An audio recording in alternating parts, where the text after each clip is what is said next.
of the City Council of Pacifica, June 9th. City Attorney, do we have any reportable action from our closed session? Or City Manager? Reportable action? No reportable action. Thank you very much. All right. Then I think we shall begin. I'm having trouble finding my agenda right now. So if you could just bear with me 1 second. I've got two computers going here.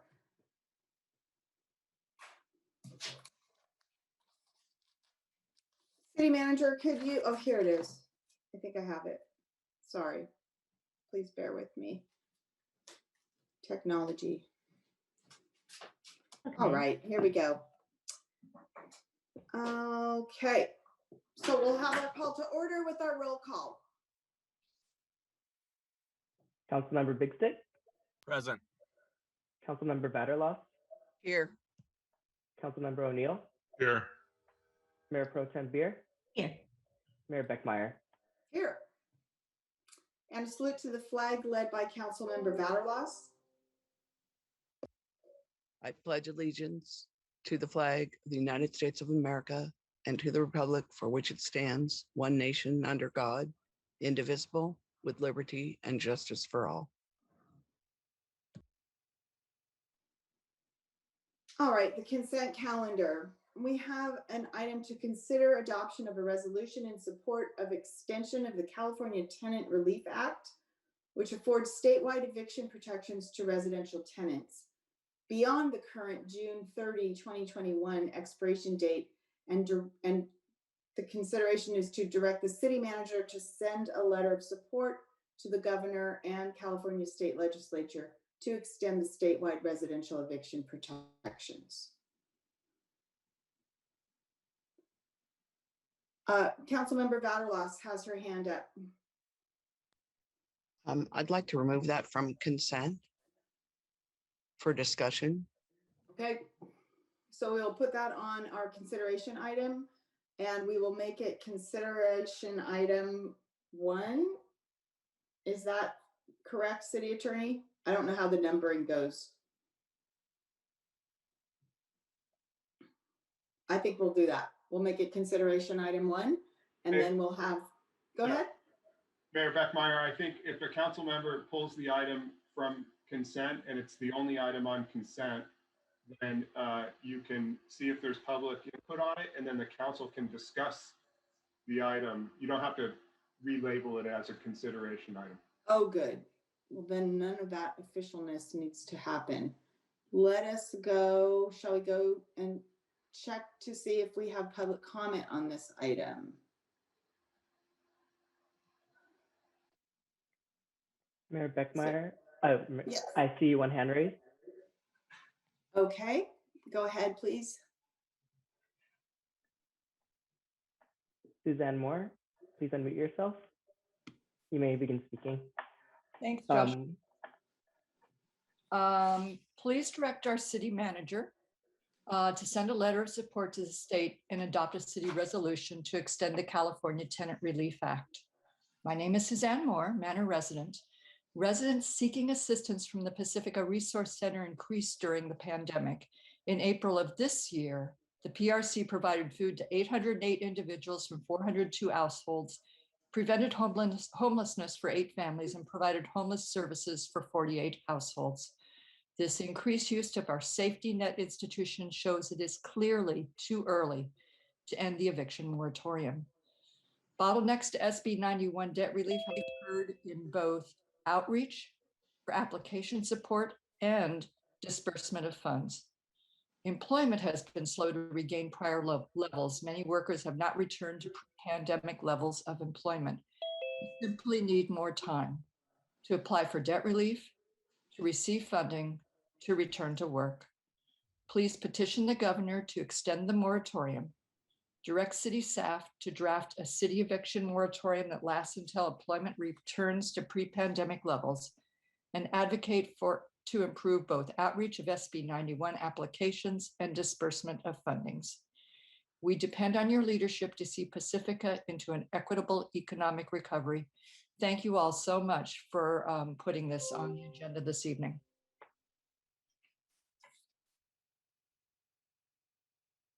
Thank you very much. I do Mr. not see any more. Montemayor, do we have any other hands up? I do not see any more hands raised. All right, then. I'll give it another second in case, because we've seen a little lag and I saw some feedback to another city meeting with Rebecca? regard to. We have one more hand raised. Remy Tan.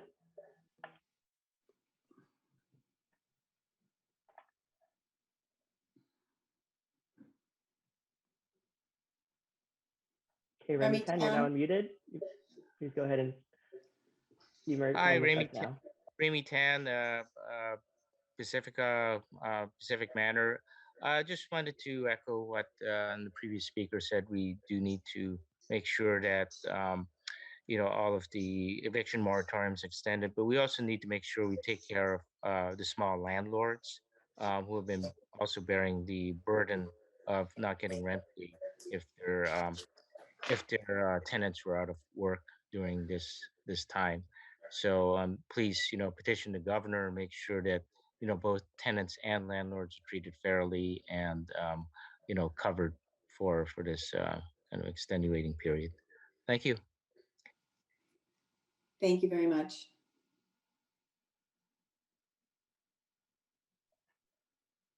Mayor Beckmeyer, I see no more hands raised. All right, then we'll close public comment and come back to council. Councilmember Vatterlas, would you like to start? Yes.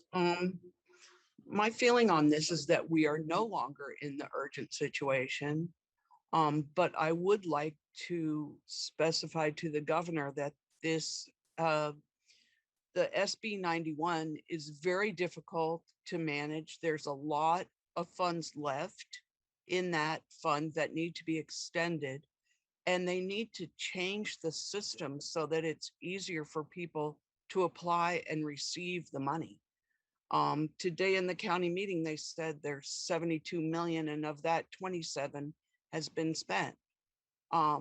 So I believe there are a lot of issues because there are a lot of outstanding rents right now that aren't paid. And the longer that it goes, the more people owe back money. The problem with landlords not getting paid their rent, and then if there's no longer an urgency, it becomes the taking of property. Because there are a lot of people out there who just say, well, I don't have to pay rent. Just because I lived here, I don't have to pay. No reasoning, no letters, no explanations, no nothing. And it makes it difficult on both sides because those people are going to have to pay that money back if they don't apply to get the reimbursement. So those are my feelings on it.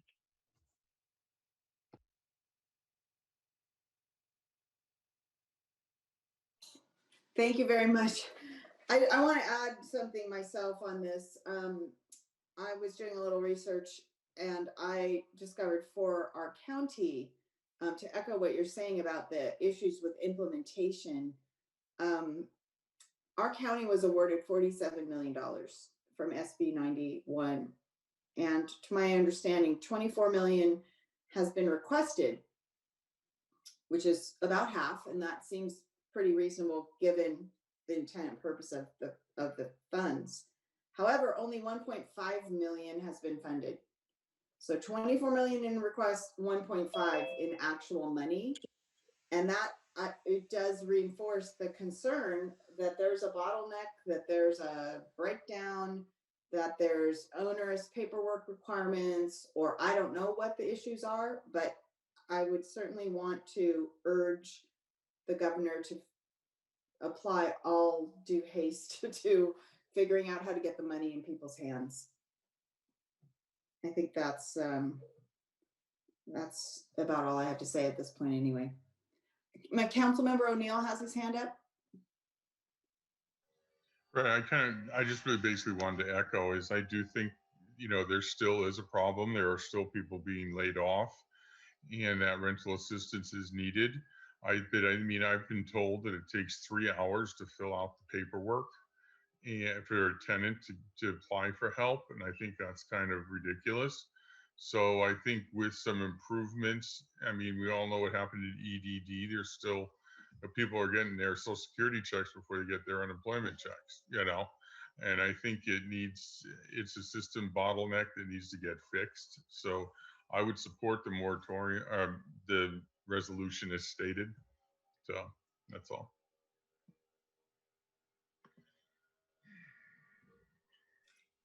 You're on mute, but I'm assuming that you said my name. Because you read lips. You saw me say Mayor Pro Tem Beer.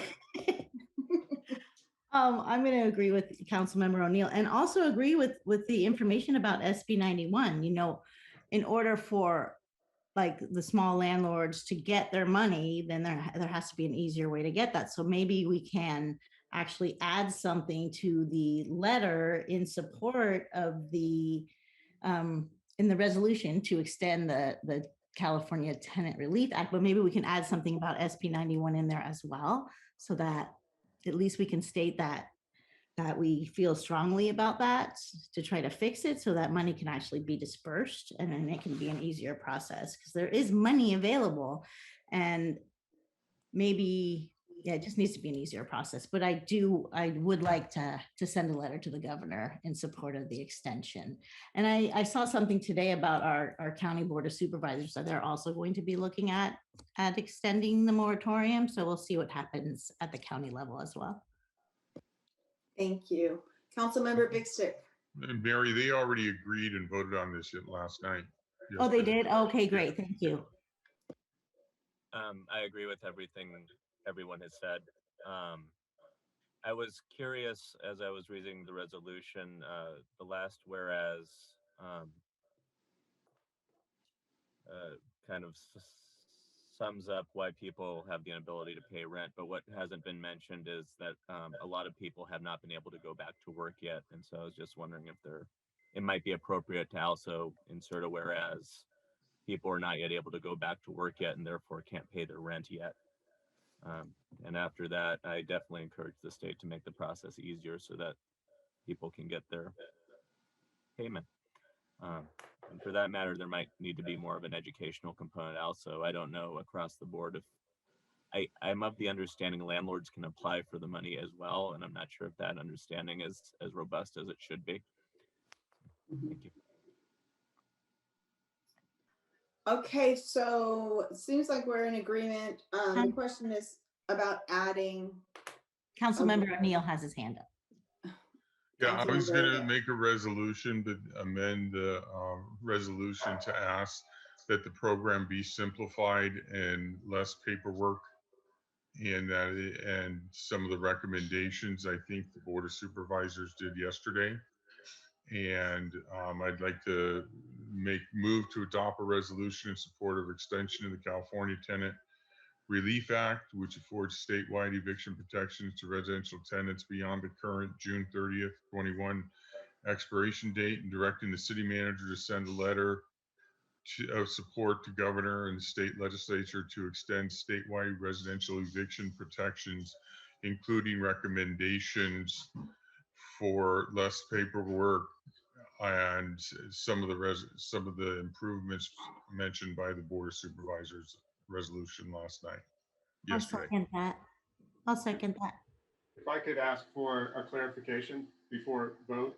We're not going to vote until Councilmember Vadalas has a chance to speak. So you can ask your clarification now if you like, or wait till she has her comment.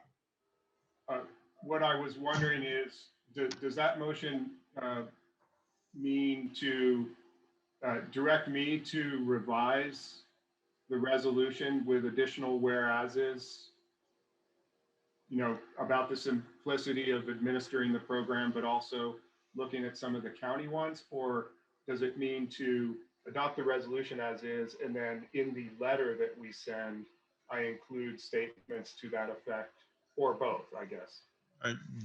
Yeah, the resolution, I think they'll read the resolution, not the letter or whatever. I mean, whatever you feel, I'll leave that up to your discretion as to whatever you feel is appropriate.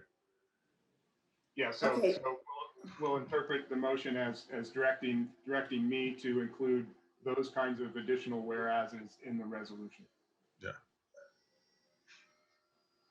Councilmember Batterlos. I have a question about the county. The county isn't saying that they want to extend the moratorium longer. They're just also sending a letter to the governor about extending the moratorium. Is that correct? Yes. Because they voted, so they didn't vote to extend it in the county, because that would nullify everything anyway. Right. Right.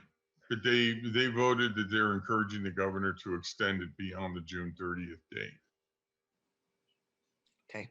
I'm not aware of any specific date, like to September or December or anything like that. Okay. And I just want to clarify one thing with Councilmember Big Stick, because he did ask about adding a whereas about the income. Can we add that whereas after we voted? Or do we have to have it in there? It's the way we're voting on it. That's my question.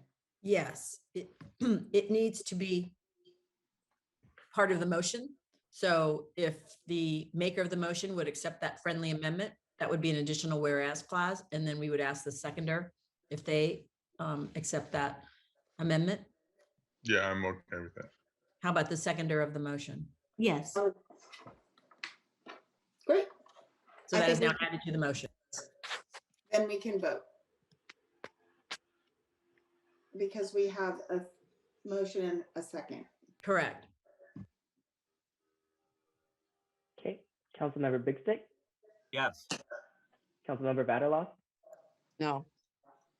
Councilmember O'Neill, Yes. Mayor Pro Tem Pierre, Yes. Mayor Beckmeyer. Yes. The motion passes 4-1. All right. Thank you very much. Moving on to item 2. Back to my other computer. Sorry.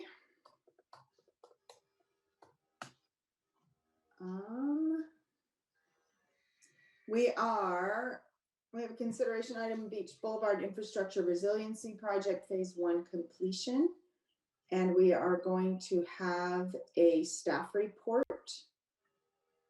And the recommended action is to accept Phase 1 reports, select a preferred alternative, and direct staff to begin scoping of Phase 2 for the Beach Boulevard Infrastructure Preservation Project. And our staff report will come from Director Peterson, Deputy Director Bautista, and Associate Engineer Marquez.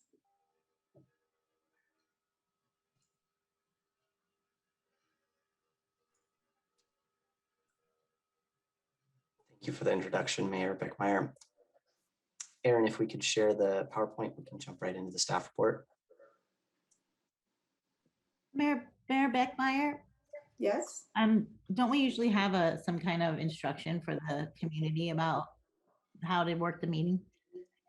Oh, thank you. And it's really important because we are in a special council meeting. So it's a little different than the previous meetings we've had on this topic, which have been workshop style meetings. So the way that this meeting is going to work is we're going to have it's like a regular council meeting. We're going to have staff report. We're going to have one period of public comment, and then we will have council deliberations and direction to staff and a vote, I believe.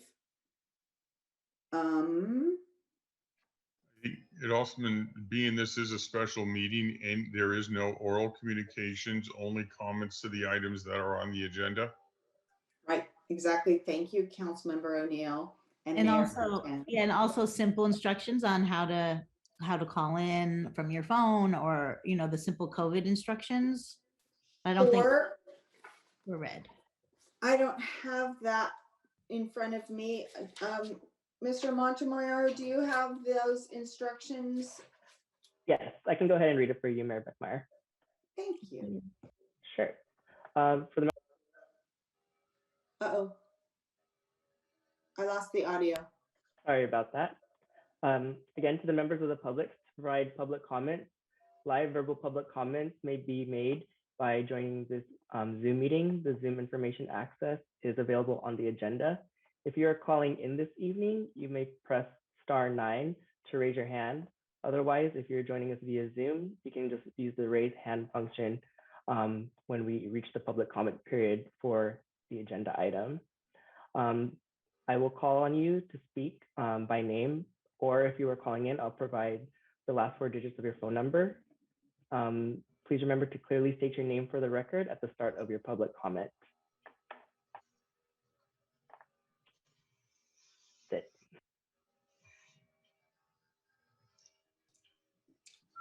Great, Okay, thank you. Thank you very much. And now we'll have a staff report. Good evening, Honorable Mayor, City Council members. My name is Ryan Marquez, Associate Engineer with the Department of Public Works.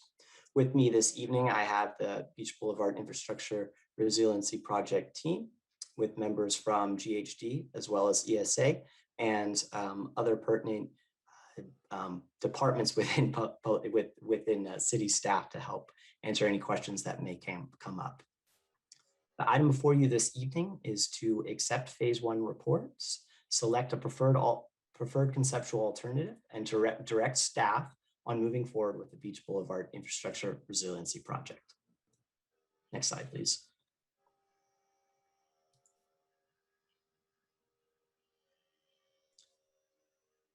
So to give your decision this evening some more context, we've prepared a staff report presentation.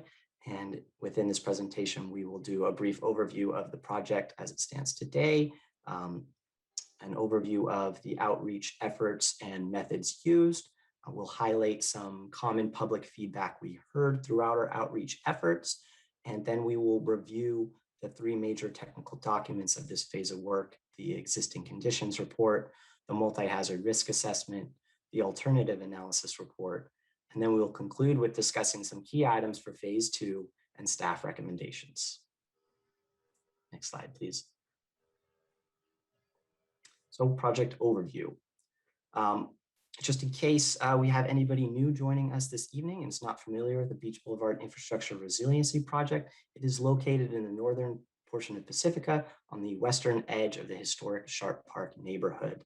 The current phase of work is assessing the entire span of infrastructure and seawalls, including the north wall, the pier wall system, the south wall, and the south gap.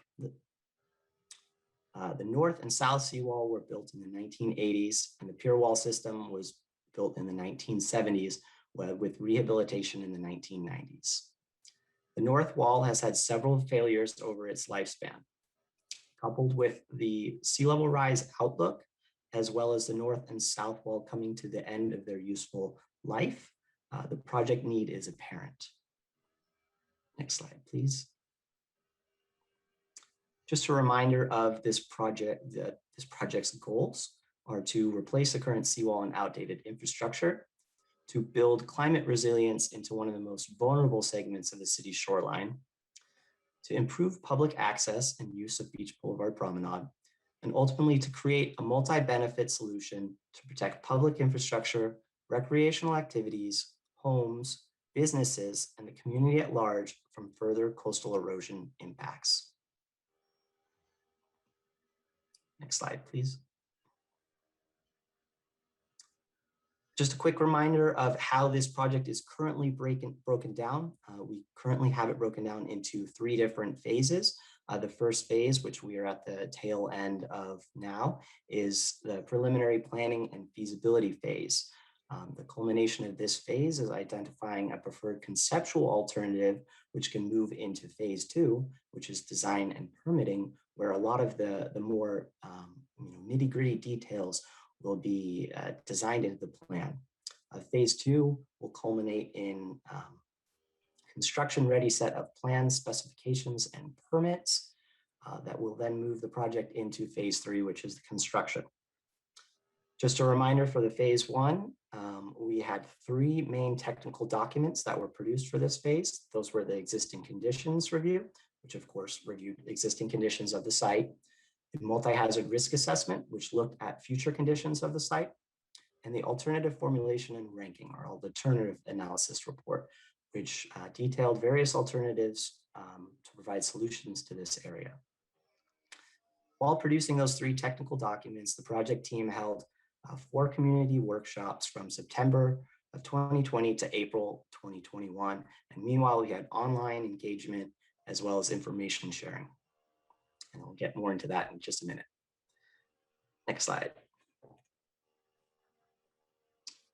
Right on cue. So the outreach efforts and methods. So how did staff and the project team work with the community on this project? So there was 4 interactive workshops over the course of 8 months. And tonight would be the 5th meeting where public comment is being accepted for this project. Over the course of those 4 interactive workshops, there were 60 to 105 RSVPs for each workshop. There was 40 to 85 attendees for each workshop. Each workshop was streamed live on PCTV, and recordings were made available on the project webpage as well as YouTube. In addition, post-meeting surveys and worksheets were allowed for after-the-fact thoughts, questions, and comments to the project team. Next slide, please. So how did staff and the project team get the word out regarding this project? We sent out postcards for each meeting in advance of each meeting, about 1,200 postcards to the West Sharp Park area.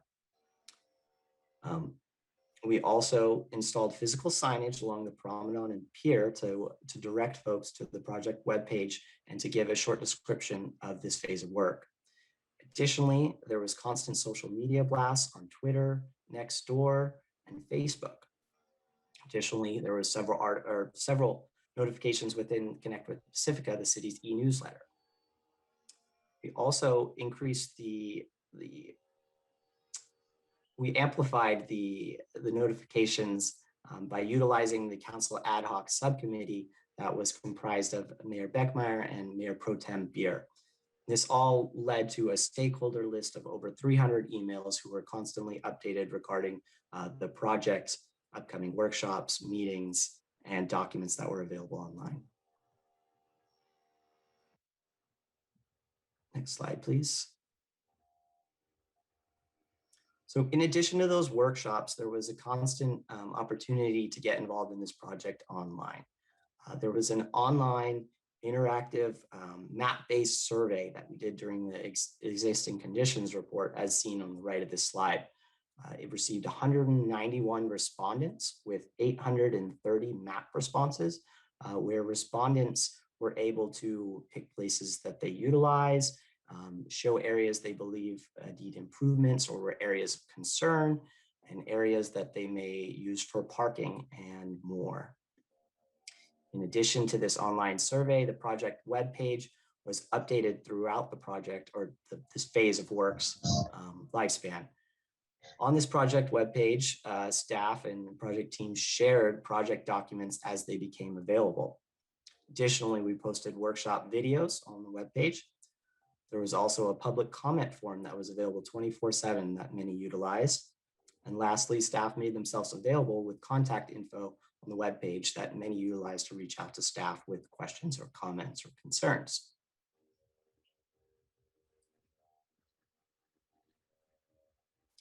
So common feedback heard. This is summarized in attachment 1, the engagement summary. Obviously, this is not everything we heard, but these are some of the things that were picked out that we heard kind of more often.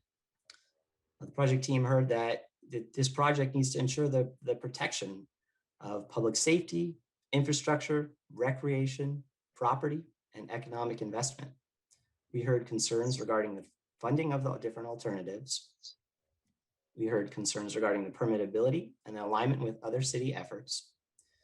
We heard a consistent theme that the city needs to undertake long-term planning for these types of projects that take into consideration the city as a whole. We heard the want for more information sharing regarding the details of different alternatives. We heard the ask for more analysis in living shorelines, managed retreat, and infrastructure relocation. And we heard that residents would like to be involved when discussing amenities and the use of public space. Ultimately, the project team heard a lot of very useful feedback from the community over this phase, and we took that feedback into consideration throughout this phase of work. Next slide, please. That I would like to hand it over to Paul Henderson from GHD to discuss the existing conditions report. Thank you, Ryan. And just as a quick introduction, I'm Paul Henderson. I'm an engineer with GHD, and I'm the project manager from the consultant side for this project. And so as a kicking off point for the project, we needed to complete an existing conditions review to determine the current situation and any gaps in the data that we needed to complete the feasibility study. Next slide, please, Aaron. So the city was able to provide us with a lot of good information, and some examples are the as-built drawings from the existing structures, related reports and studies, information from previous wall failures and the repairs, planning documents and policies, including the local coastal plan. And we also reviewed sea level rise projections and vulnerability assessments. Community interviews and survey were also conducted to gauge the community sentiment on the project at the beginning. On the top right of the slide, I'm showing the original design cross-section through the north wall. This is a reinforced earth retaining wall with tieback straps and precast concrete panels. And the wall is supported and protected by the large rock revetment in front. And in the images on the bottom right, you can see the original construction of the north wall. The image on the far right is worth noting as it shows the tieback straps and precast concrete panels. The corrosion of those tieback straps has allowed some of the panels to fall off in the past, leaving the backfill behind the wall exposed and vulnerable. And obviously, this requires significant repairs from the city to protect Beach Boulevard. Next slide, please, Aaron. So in July of 2020, we completed the engineering survey of the entire length of the project, which we've been using for our geological modeling, wave run-up and overtopping analyses as the basis for our concept designs and renderings and locating utilities. And ultimately, the survey will also be utilised for the detailed design in phase 2 and the construction in phase 3. To develop our survey model, we used state-of-the-art technology using a combination of traditional land survey, and we also used a drone or unmanned aerial vehicle to capture high-resolution imagery and a 3D LiDAR surface model.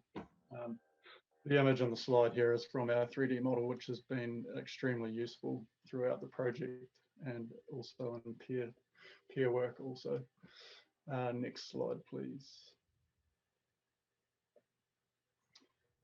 So following the survey, we completed the geotechnical investigation.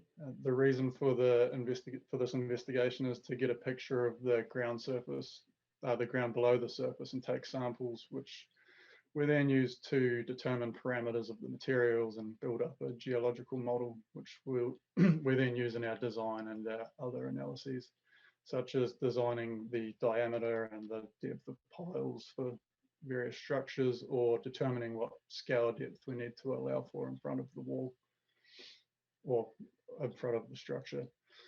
So we completed drilling behind the seawall, which is the image on the right. That included determining the depth to the hardpan layer. And we're actually pretty lucky. The hardpan under the sand on the beach side of the wall was already exposed, which meant we didn't end up needing to do excavations on the beach to find that hardpan layer. We were told by some of the city public works staff that the beach sand was the lowest it had been in 20 years, which was quite interesting. The exposed hardpan is the lighter coloured material that you can see in the image on the left. Next slide, please. So we also completed a structural condition assessment with GHD structural engineers, completed on all three of the structures, which are the north wall, the pier abutment wall, and the south wall. The main findings of the condition assessment was, so the north wall, it's experienced the majority of the failures and repairs to date. There are significant areas of exposed reinforcing and corrosion, and we estimate a life of 5 to 20 years remaining for that north wall. With the pier abutment steel sheet pile wall, it's pretty evident that the sheet piles have failed completely. There's a reinforced concrete barrier behind the sheet piles, which is exposed to the marine environment, and that includes abrasion by sand and rock, so it does have a limited life. And we have estimated 5 to 10 years of remaining life for that concrete barrier. The south wall, it's in fair condition. Fair portion of the wall was buried by sand, which is good because it's protected by the sand, but it also means we can't inspect the buried portions of the structure. But based on what we can see, we've estimated 10 to 25 years of remaining life in that south wall. And just to be clear, this doesn't mean we think that the north wall is going to fall down in 5 years. That means preventative maintenance and emergency repairs are going to be needed. And as time goes on, repair frequency and repair costs is going to increase in exponential rate. And in 5 to 20 years, that cost is going to be so significant that it's just not feasible to continue down that path. Next slide, please. So our second technical task was to complete the multi-hazard risk assessment, or MHRA as we call it. If you can go to the next slide, please, Aaron, thank you. So as the name suggests, we've assessed the hazards and the risks of these hazards occurring. So primarily we've determined the hazards at the site to be coastal flooding, coastal erosion, and earthquakes. And a quick description of the components of each of these hazards. So overtopping poses a hazard to the public and property. So that's like a person being swept off their feet by an overtopping wave. Coastal flooding, which is caused by wave overtopping, which we saw a lot of in December and January recently, and it caused some of the pretty significant damage at the interface between the pier and the north wall, which the city has recently repaired. We have coastal erosion that's generally caused by wave action, and we obviously have the examples on the bluffs to the north, where many properties have been removed over the years, and the bluffs are clearly moving inland. Right now at Beach Boulevard, we have the seawall stopping coastal erosion from progressing landward. We also have scour, which is essentially coastal erosion, but in the downward direction rather than the landward direction. And the existing rock revetment is protecting us against scour at the moment. And on top of these coastal hazards, we have sea level rise to contend with, which is going to increase the magnitude of the coastal hazards I just mentioned. And Aaron, GHD's coastal engineer, he'll touch on the sea level rise scenarios in his presentation coming up next. In terms of the earthquake hazards, we know Pacifica is located in close proximity to the San Gregorio and San Andreas faults. These hazards are physical ground movement or shaking, ground surface rupture, and soil liquefaction. And all of these are important criteria for any structural design that we would be completing. Next slide, please, Aaron.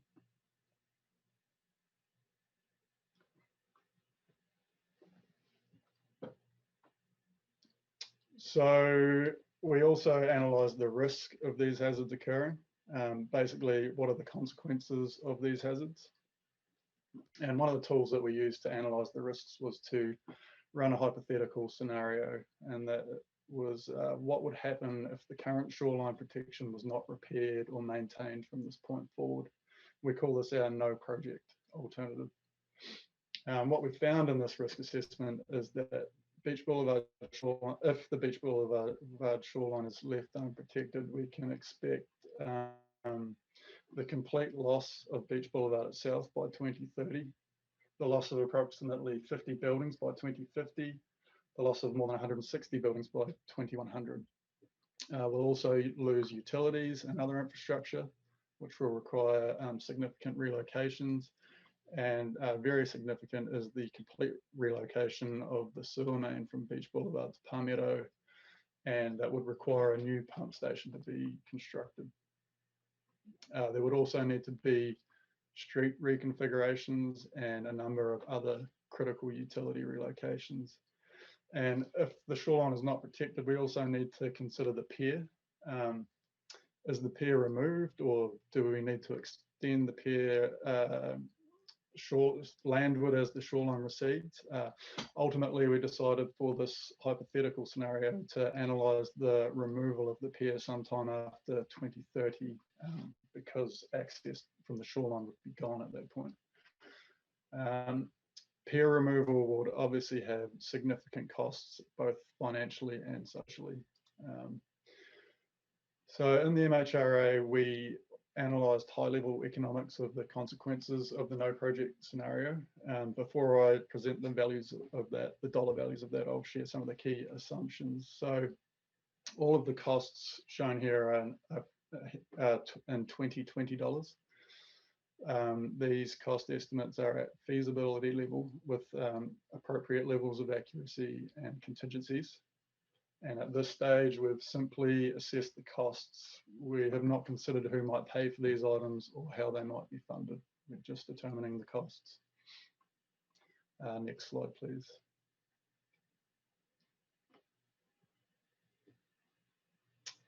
In our economic assessment of the no project scenario, we looked at both monetized and non-monetized impacts. And so some of the non-monetized impacts include anxiety and discomfort, like road closures, uncertainty of the future of property access or property values, recreation, so the loss of access to the beach and the pier and the promenade, and environmental, so adverse impacts to things like the Laguna Salada wetland, and monetized impacts shown in the table on the right.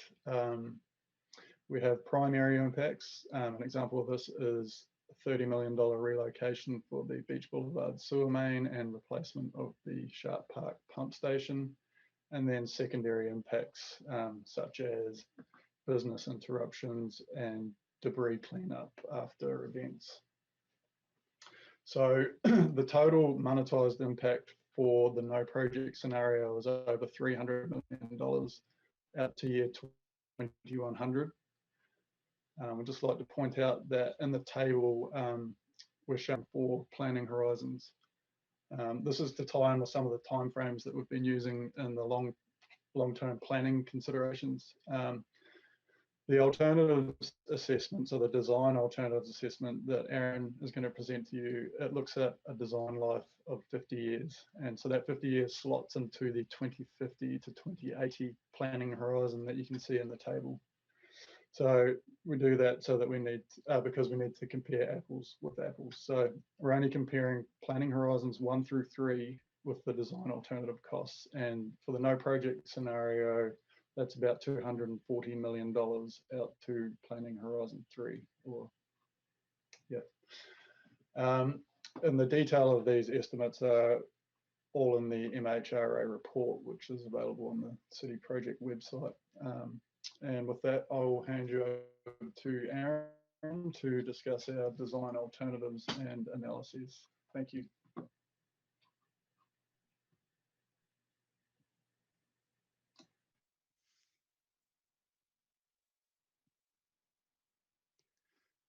All right, thank you. Took me a second to get unmuted. My name is Aaron Holloway. I'm a coastal engineer with GHD involved in the development of these alternatives and the analysis. Could I just verify, am I off mute? You're good. Okay, thank you. So first I want to go over the design criteria we applied in the development of these alternatives. As Paul mentioned, we're looking at a design life of 50 years, which is out in the 2070 timeframe or thereabouts. The MHRA looked at sea level rise out through 2100, consistent with state guidance documents and the city's local coastal land use plan. So the MHRA looks at 2 feet of sea level rise, 3.5 feet, and then 7 feet of sea level rise. For the design of these alternatives, we're taking an approach to look at what can we do to accommodate 2 feet of sea level rise in combination with an extreme storm event like the 1983 El Nino storm. So 2 feet of sea level rise is unlikely to occur before 2070, but there's a possibility sea level rise could exceed that amount, with 3.5 feet occurring by 2070 in this 0.5% probability scenario. So there's a chance there's more sea level rise than 2 feet over the next 50 years, but it's unlikely. And so the joint probability of this event, where we're combining 2 feet of sea level rise with an extreme storm, is very low. And so it's a reasonable approach to designing a coastal infrastructure that will last decades into the future. First alternative, as Paul mentioned, is the no project, where the existing seawall is removed. No other adaptation measures are put in place to mitigate coastal hazards. And as a result, the promenade, pier, and beach boulevard, that entire corridor is lost to coastal erosion within a decade. The first project alternative we considered was beach nourishment. What would it take to mitigate these current and future hazards with sand alone? Right now, there's not much sand along the north side of the wall, but there is sandy beach south of the wall there. So the design team thought a 100-foot wide beach would be necessary to withstand that design storm. So the effort would be to maintain a beach greater than 100 feet, which would require about 1 million cubic yards of sand to build out a design beach width of 200 feet. And as that beach erodes, it will need to be renourished at 10 to 12-year intervals with about 500,000 cubic yards in order to kind of build back that 200-foot buffer so that you can withstand ongoing erosion in combination with this extreme event erosion. So over the 50-year time frame, we're looking at 3 million cubic yards total of beach nourishment required to mitigate these hazards. The seawall alternative considered removal of the existing rock and wall and replacement with a stronger wall designed to stand on its own without the need for rock protection in front.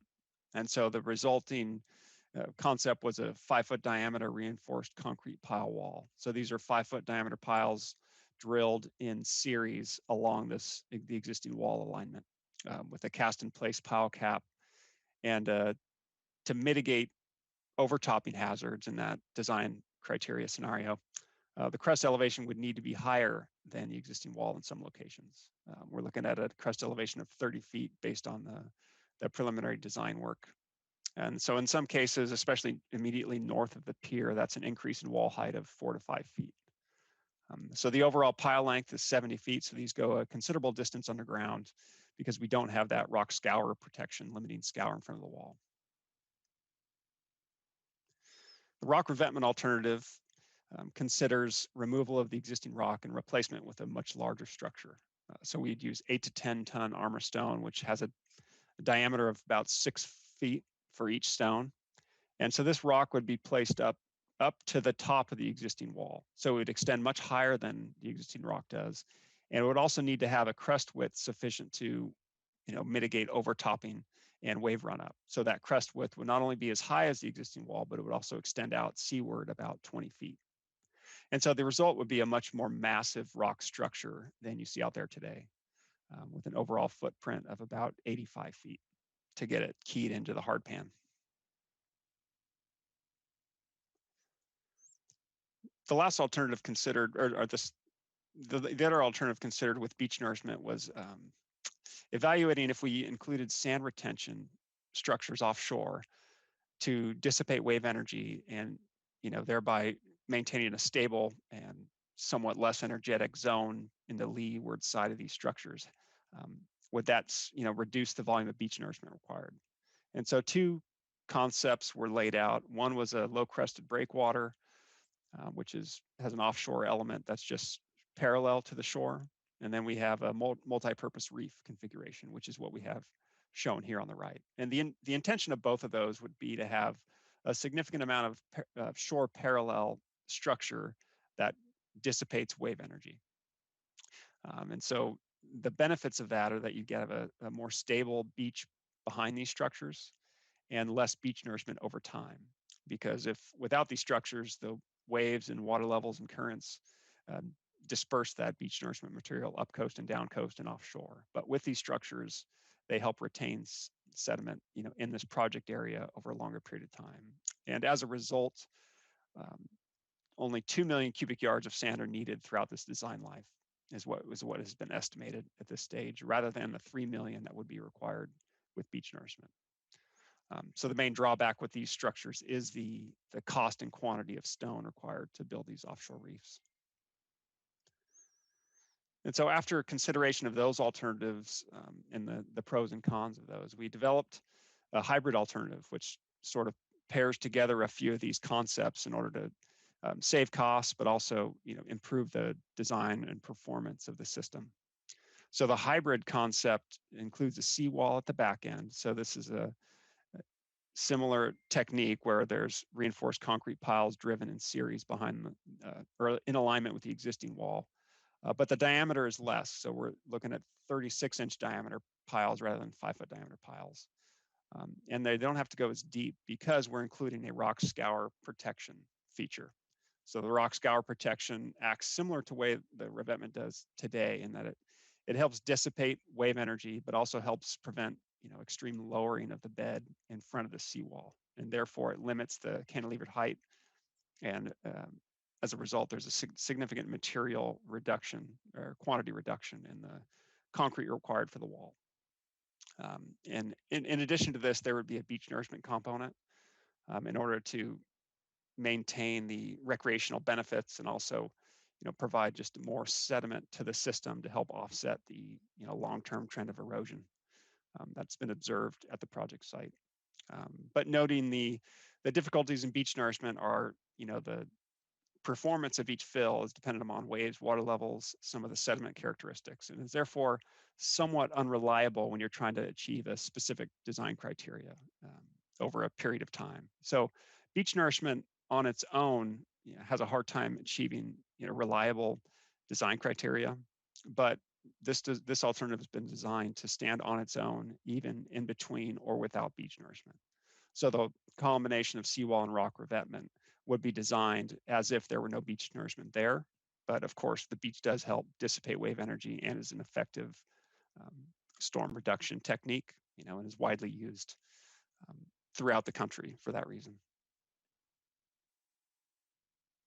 So some of the alternatives that were brought up in public workshops were living shorelines, managed retreat, and infrastructure relocation. And so these alternatives were considered by the project team, but not evaluated to the same level of detail as the previous alternatives. Living shorelines such as oyster reefs, marsh restoration, horizontal levees, a lot of the stuff you see in the Bay Area are just not applicable to the open coast. They're more applicable in protected embayments, subject to lower wave energy and just calmer conditions. So on an open coast, living shoreline refers to typically a sandy beach. If it's stable enough, there's potential for dunes to establish behind a sandy beach. So that's when we're talking about living shorelines, that the only thing really feasible at the project site is a sandy beach with a restored dune. And so step one is, of course, is to try to restore a sandy beach in the area, which was considered as part of these alternatives. Managed retreat was not evaluated in detail. Based on the local coastal land use plan draft we were following with this project, it was not an adaptation policy that the city wanted to pursue. And so it was not carried through the alternatives analysis. But the no action scenario, where we looked at what if the wall's not there, how fast does this coastal erosion progress, what are the requirements for relocating infrastructure, what's the potential property damage? I mean, some of those features are similar to what would be included in the managed retreat scenario. So while it wasn't explicitly evaluated, there is some information from the study that would be useful in considering that alternative. And the last one, infrastructure relocation, was evaluated as part of the MHRA. It wasn't considered as a standalone alternative because it just doesn't capture a lot of the other goals of the study, which were, focused on public safety, reducing overtopping and preserving access and recreation along the promenade and the pier and those resources.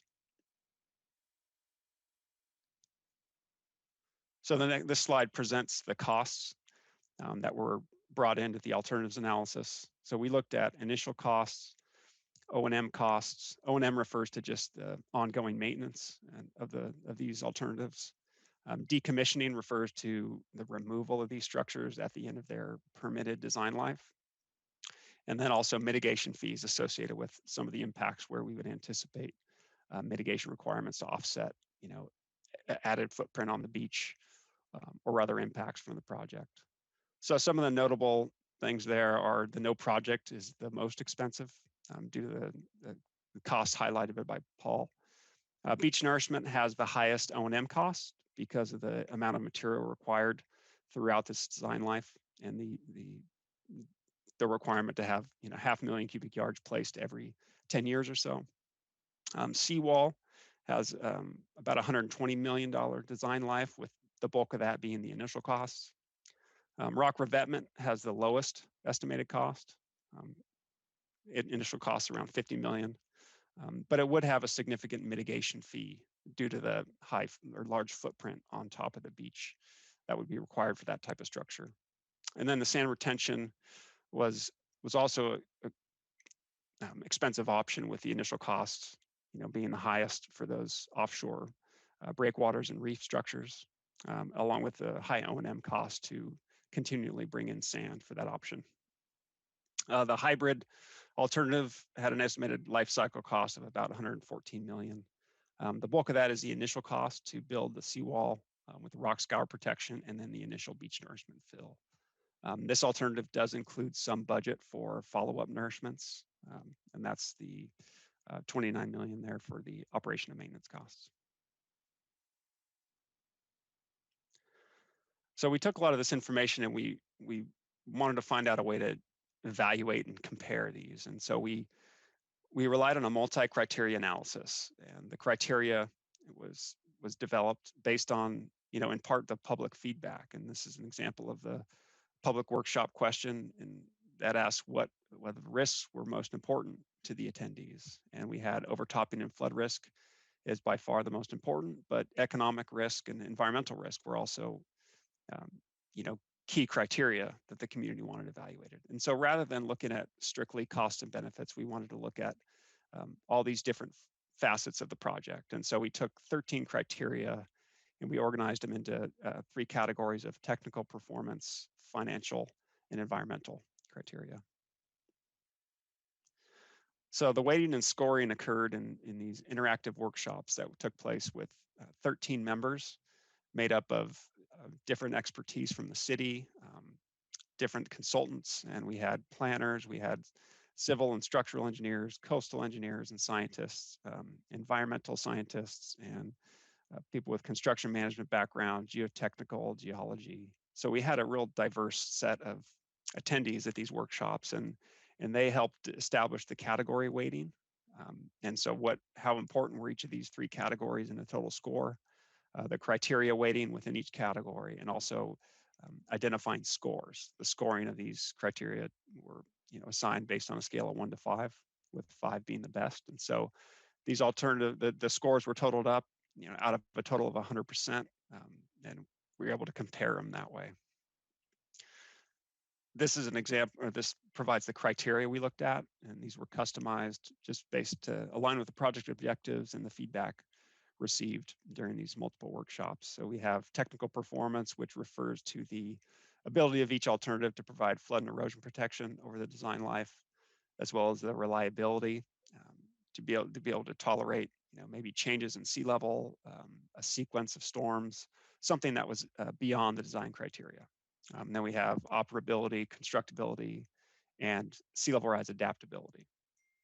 In the financial category, life cycle costs accounted for the bulk of the score at 70%, but grant funding is also important. The cost of all these alternatives is significant and will require funding, from outside entities. And then the environmental score was equally distributed amongst marine bioresources, terrestrial bioresources, visual resources, general recreation, and coastal access.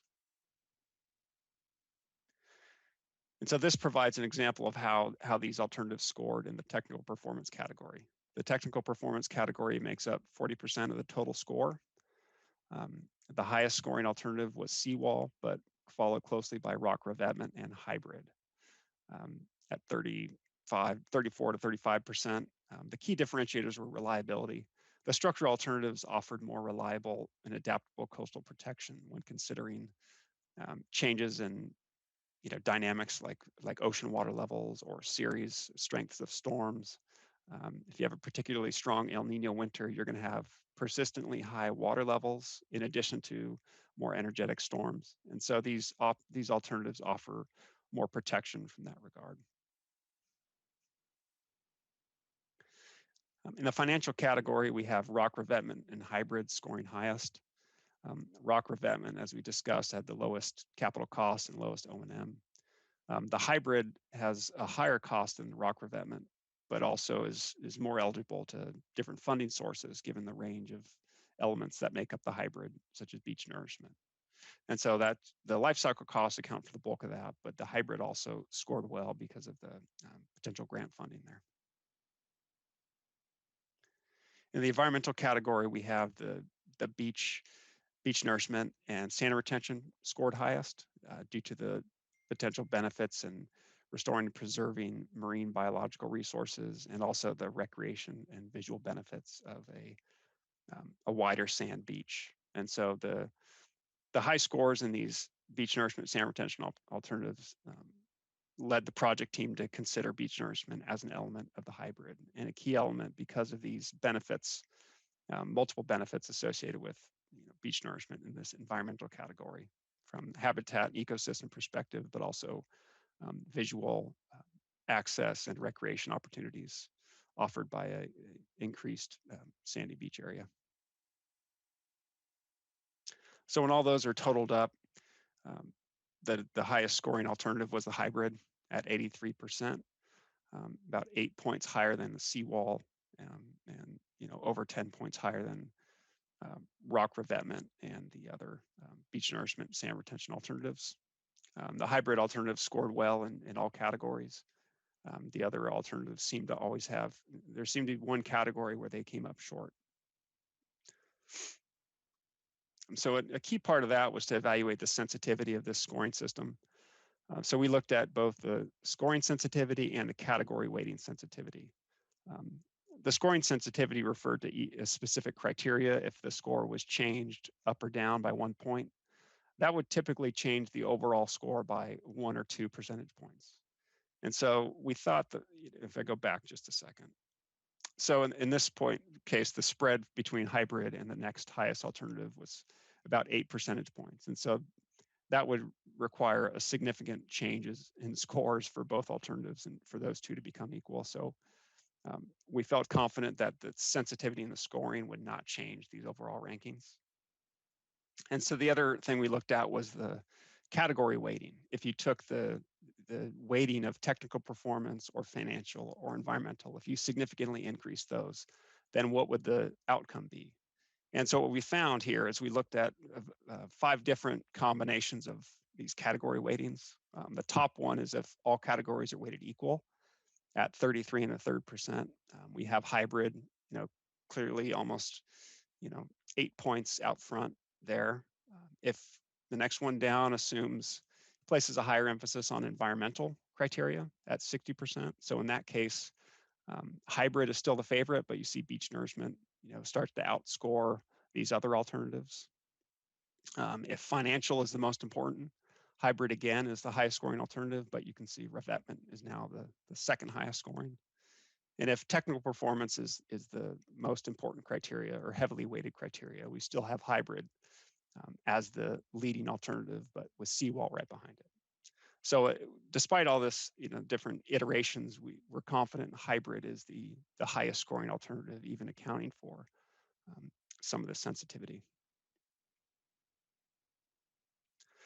So in summary, we looked at 6 alternatives from no project outlined in the MHRA to beach nourishment alone, a seawall replacement, a rock revetment in place of the seawall, beach nourishment with sand retention, and a hybrid solution, which brings in elements of a seawall, some rock scour protection, and beach nourishment. And so the result was that hybrid is the highest ranked alternative. It received high scores in every single category, whereas some of these other alternatives seem to fall short in one or more categories.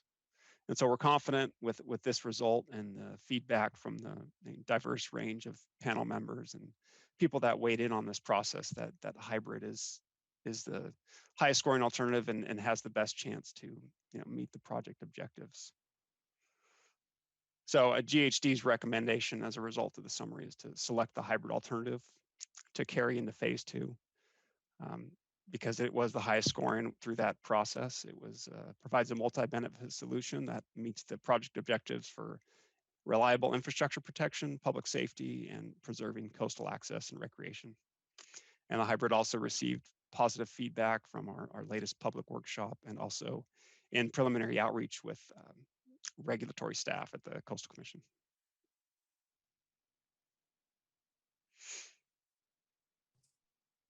I'll turn it back over to you, Ryan. Thanks, Aaron. So I just wanted to, before we get into a Q&A and staff gives recommendations, I wanted to just go over some key items for phase 2 so that we're all on the same page. Next slide, please, Aaron. So what is phase 2? Phase 2 will look to bring the phase 1 concept to a construction-ready set of plans, specifications, and permits. How long will it take and how much will it cost? Our current estimate is from $2 to $3 million for this next phase. External funds will likely be needed and are already being pursued by staff. The timing of this is highly dependent on permitting schedule. However, upon review of similar projects in the area along California coast, they have timelines from 2 to 5 years for design and permitting. Phase 2 will include getting into some of the nitty-gritty details, and we'll take this concept and put it into a very detailed plans of exactly what we'll be putting on the ground. Some of the key items that we still need to discuss and make sure that are in alignment is quite particularly the alignment, particularly the south of the pier. We began that conversation in workshop 3, and we plan to continue that in phase 2. The aesthetics and the amenities will likely need more community engagement to ensure what is put out in this area is going to be representative and used by the community at large. We'll need to continue our coordination with adjacent stakeholders. We will need to continue with more environmental and technical studies in the area. And we'll need to discuss and begin looking at possibility of construction phasing. So whether doing it all at once, doing it piece by piece, whatever that needs to be thought through in phase 2. And then ultimately, as I've been saying, it's really custom fitting this concept along Beach Boulevard. So different cross sections and different areas.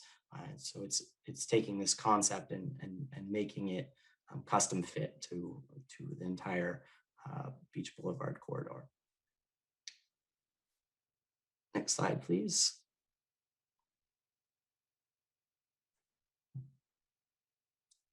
Next slide, please. Thank you. And so this brings me to staff recommended action is to accept phase 1 reports, select the hybrid as a preferred conceptual alternative, and direct staff to begin scoping phase 2 for the Beach Boulevard Infrastructure Resiliency Project. This time I will open it up for questions from council.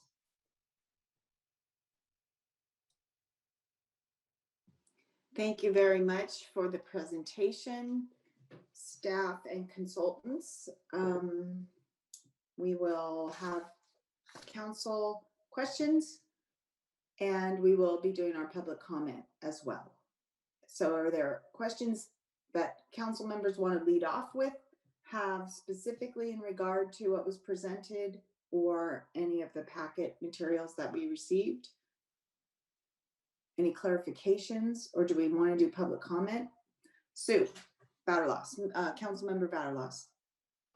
I have a question about the seawall option with a rock revetment. I realize the cost is higher, but I believe that the seawall would be scheduled to last, say, 100 years, not 50. Instead of going shorter term, could we consider going long term right now and just doing it all at once? I had several comments based on that. I also had comments based on doing nothing. So I had two sides on comments. I don't know if that was a question, but could it be feasible to do the larger seawall with the 5 feet rather than the smaller seawall? Thanks for that question, Councilmember Batterloss. Just for clarification, are you referring to the standalone seawall option, or are you referring to the hybrid option? Well, I was actually thinking the seawall, standalone seawall in the hybrid option. I see. So there is a standalone seawall component within the hybrid option.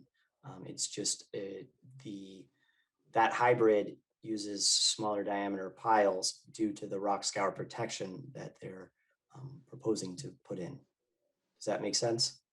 Oh, so the time period would be approximately the same.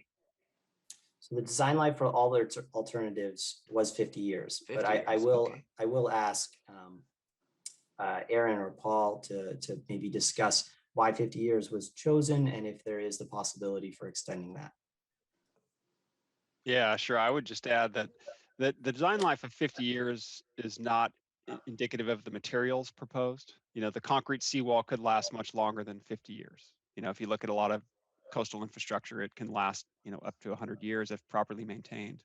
So it's not that the wall, either one, either the 3-foot diameter or 5-foot diameter, both would have a similar service life from a material point of view. It's more the environmental dynamics and how those can change over the next 50 to 100 years is more significant. So we think more that these walls become insufficient in withstanding, overtopping if sea level rise exceeds a certain amount. So that's really what's controlling design life in this analysis anyway. Thank you.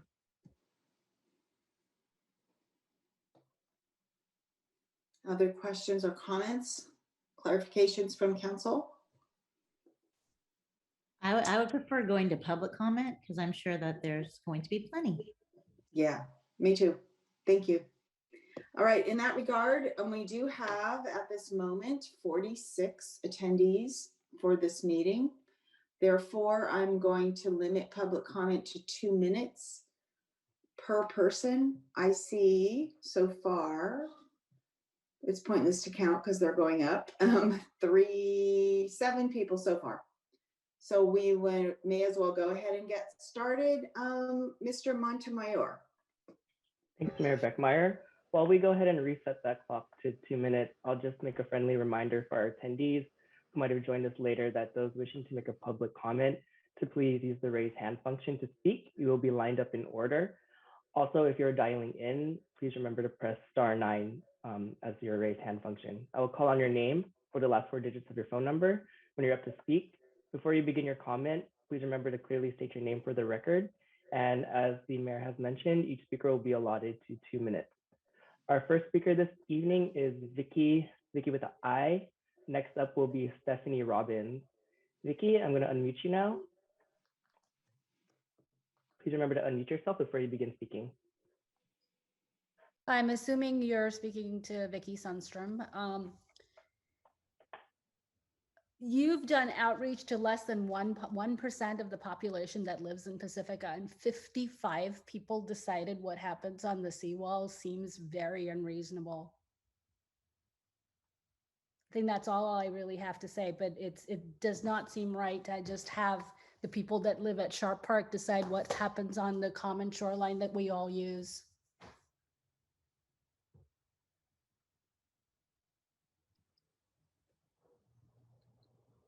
Okay, Thank you, Vicky. Thank Next you. next up, we have Stephanie Robbins, followed by Bimu. Stephanie Robbins, you're now unmuted. Oh, okay, you can hear me? Yes. Great. So, all right, so I just wanted to say that just quickly that, this hybrid model is definitely the most exciting. However, the amount of maintenance and the ongoing maintenance costs associated with that has me really deeply concerned. We in Pacifica do have a history of difficulty with fund. So expecting that Pacifica will be able to pay for that ongoing maintenance is somewhat unrealistic. And I do see that the hybrid here is slightly different than it was in session 3. And the engineer did mention that it does perform well even without the sand replenishment, and we know that the sand would not get replenished. So for these reasons, I believe that we're going to be best served with that lower maintenance reinforced seawall. And the only other thing I would say is if the O&M funding is brought in when the overall project funding happens, then I think that hybrid model definitely is a really great alternative. But my biggest concern here truly is that ongoing O&M and that sand replenishment that may not happen. And so having a solution that happens once and now I would just like to say is where I would like us to go. So that's all I have to say. Thanks. Thank you. Thank you, Stephanie. Next up, we have Bimu, followed by Suzanne Drake. Bimu, please state your name for the record. Yeah, you may now speak. Please remember to unmute yourself. Hello, my name is Bimu Shrestha. I live in the neighborhood. And I have simple technical question. That was a very nice technical presentation about the seawall. And we mentioned about the crest elevation of 30 feet NAVD datum. So just for average people to understand, do we know what is the crest elevation of the current wall by the Chit Chat Cafe? That would be very much helpful for us to understand what that final crest of the seawall will be. That's one. A second one is another simple one. Most of the wave actions that occurs on the beach boulevard are because of the run up that hits the rock revetment and then splashes up. So, and in our current seawall design, there is no deflective curvature on the seaward side of that wall. So if we can also consider that slight curvature of the seawall towards the ocean side, at least in my belief, certain amount of wave energy can be deflected back instead of jumping to the houses across the street. Thank you very much. Thank you. Thank you, Bimu. Next up, we have Suzanne Drake, followed by Robin and Ron. Suzanne, you may now unmute yourself. Hi, thank you for that terrific presentation. This is Suzanne Drake. I do live in the Sharp Park area. This was a terrific presentation, very thorough, so I give props to the team. Additionally, clearly a robust seawall is first and foremost the most important part of this whole category, whether it's a seawall in and of itself or a hybrid model. And I'm less inclined for the sand retention, as somebody else kind of spoke, that may be fruitless in the long run and may be very expensive. But nonetheless, robust seawall is definitely the direction that we need to go. And thank you. Thank you. Thank you, Suzanne. Next up, we have Robin and Ron, followed by Suzanne Moore. Robin and Ron, you may now unmute yourself.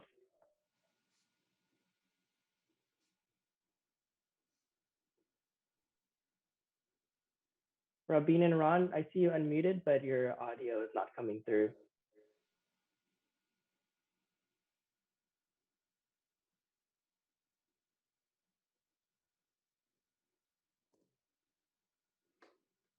Like we might be having some audio difficulties with Robin and Ron. If you want to try logging back in, I'll go ahead and queue you back up. So we'll move on to our next public comment by Suzanne Moore, followed by George Domerat. Suzanne, you are now allowed to speak. Please unmute yourself. Thanks, Joshua. Good evening again, council members. Suzanne Moore, and I've learned a lot from the community workshops held by the city, and I'm especially grateful for the input from members of the community who clearly love Pacifica and have great respect for our beaches and coast. We've all witnessed the failures of our North Wall. The multi-hazard report suggests this area has one of the highest erosion rates, and without protection in place along the corridor, the beach boulevard would be eroded by the end of the decade. Clearly, we need to buy time to protect our homes and infrastructures, but as the GHD senior project engineer, Jillian Millar, suggested, the new wall will not stop the sea, it will only buy us time. But maybe this will be time to embrace a long-term plan which the options tonight do not embody.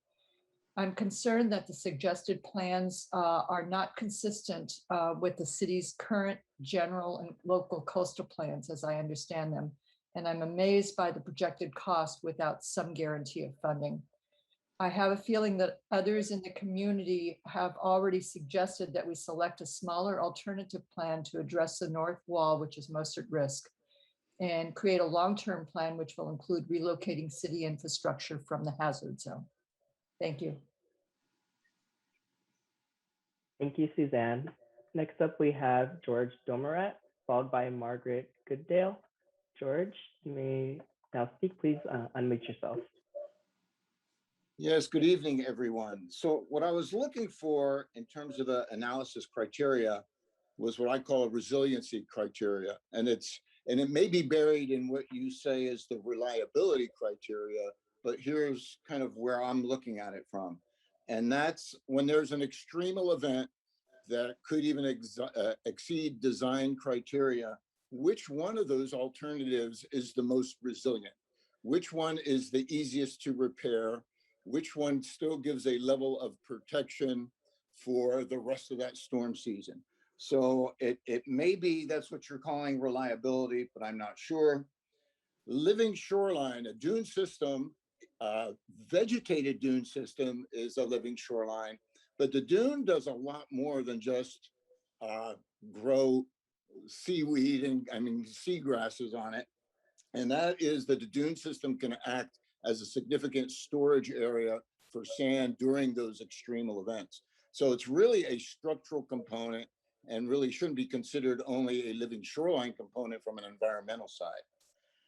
I was kind of surprised that in terms of sand retention, that you haven't included like a series of 2 or 3 or 4 shorter groins or stubby groins, because the predominant motion of material in that area is along shore. There's not as much movement onshore, offshore.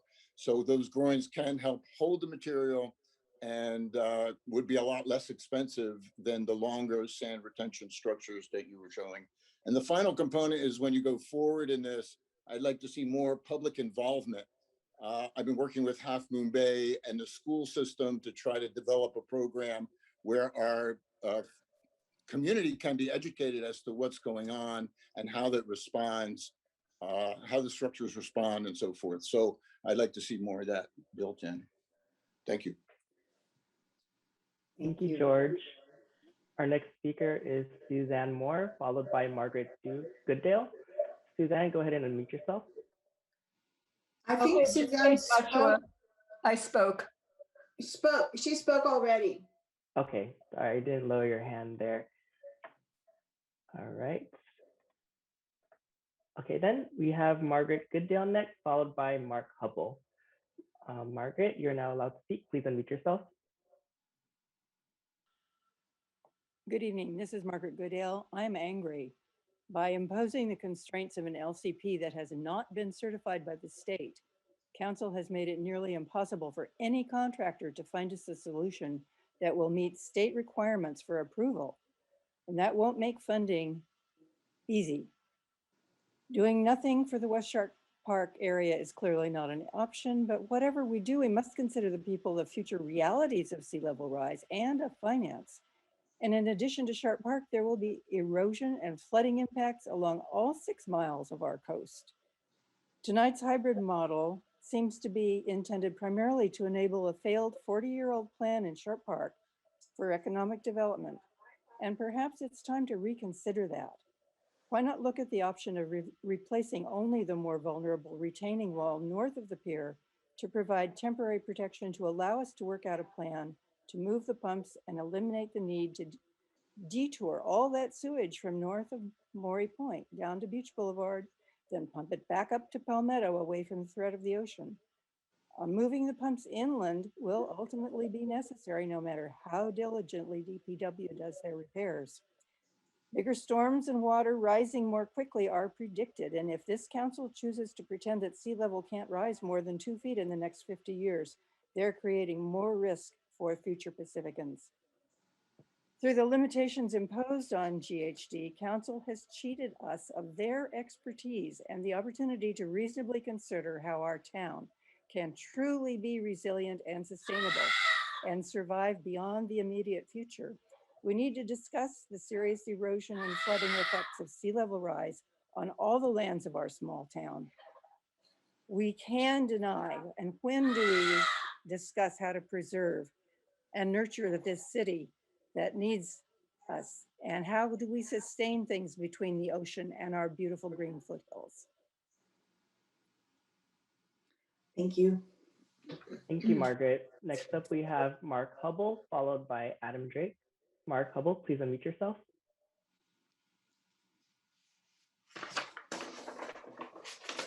Hi, this is Mark Hubble. Thank you for all your work there.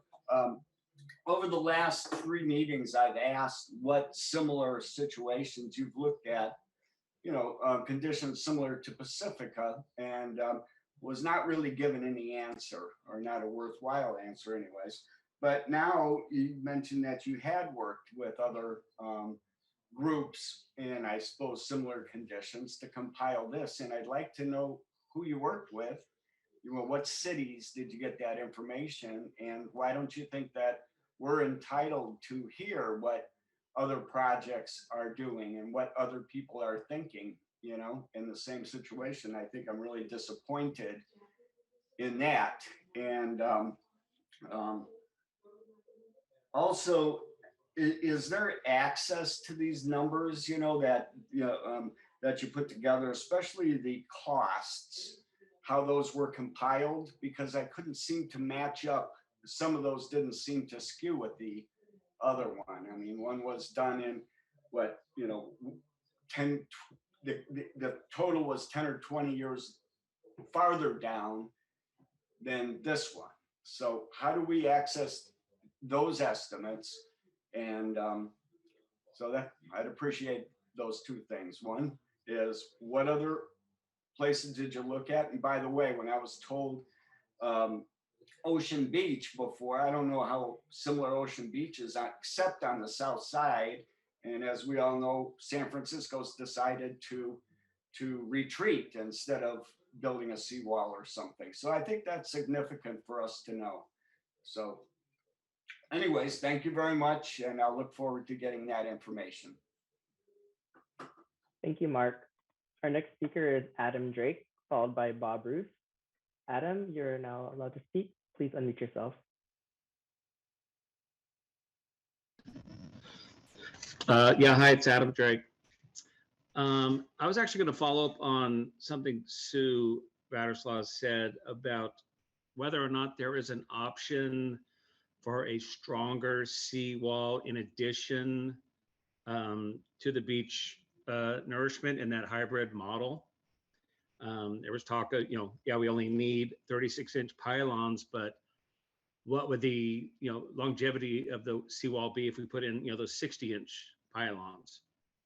So that was my first question. And the second was, which one of the proposals is the most likely to be reinforced in 50 years? Which one is the easiest to add on to and make it go another 50 years or another, whatever, 25 years?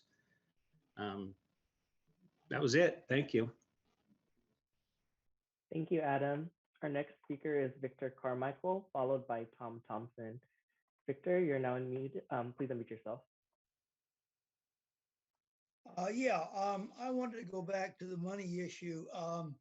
It's going to be it costs 92 million right off the bat and 114 million. Of course, these kind of numbers usually are subject to major overruns. Nevertheless, and of course, we have any specificity as to where the funds are going to come from. But the real point I want to make is the north wall is where all the problems is, and it's not actually a real seawall, it's really a retaining wall. I wonder if any thought been given to just duplicate or rebuild the north wall with the same specifications as the south wall. And then, of course, acknowledging the fact that there's a flood problem between the berm and the seawall, of course, patch that up with a link there. I think that we could save a lot of money by exploring other alternatives rather than a total overwhelming, overly robust armoring of this whole north into town. Thank you. Thank you, Victor. Our next speaker is Tom Thompson, followed by Robin and Ron. Tom, you're now allowed to speak. Please unmute yourself. There we go. Is that working? So first, I want to thank the GHD consultants and the staff for the critical and serious solutions for the new seawall for Sharp Park, and then also thank them for identifying multiple sources for state, federal, and local and regional money to combine to fund the project. The cost of doing nothing, massive losses of public infrastructure and utilities and sewer and all that, and bankrupting homeowners and businesses just for starters is clearly not an option. The city manager and consultants are recommending the hybrid alternative. I must respectfully point out that through their own analysis, this would be a huge mistake. Here's what the city council needs to know according to the staff and GHD reports. The seawall is a better alternative than the hybrid. The hybrid costs about 114 million, but has about a 15-year lifespan. And that's because it essentially starts with a 500,000 yard mountain of sand, which is sure to be washed away. And there will be humongous recurring costs. Whereas the seawall costs about 120 million and has a life expectancy of at least 50 years. And there's no recurring costs for a seawall. So that would be like getting a 15-year roof estimate of say $10,000, but a 50-year estimate is $10,500. You'd be a fool to pick the 15-year roof. And the same applies to a seawall versus the hybrid plan. The hybrid plan is the seawall is a 50-year solution for 120 million versus a 15-year solution for 114. Thank you. Thank you. Thank you, Tom. Next up, we have Robin and Ron, followed by Nicole Larson. Robin and Ron, go ahead and unmute yourself.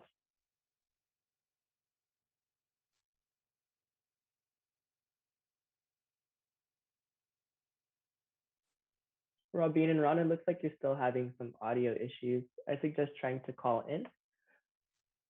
We'll go ahead and move on to our next speaker, who is Nicole Larson, followed by Peter Loeb. Nicole, you may now unmute yourself. Hello, can you hear me? Yes, we can. Okay, great. Thank you for the report. It was very interesting to see the different strategies. And I just want to go on the record as saying, I'm still really surprised that we're even considering things like beach renourishment. It doesn't really fit the science.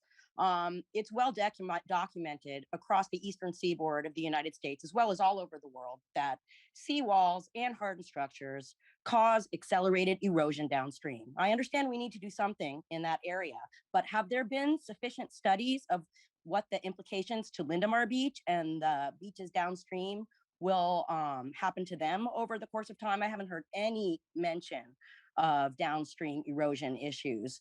Additionally, I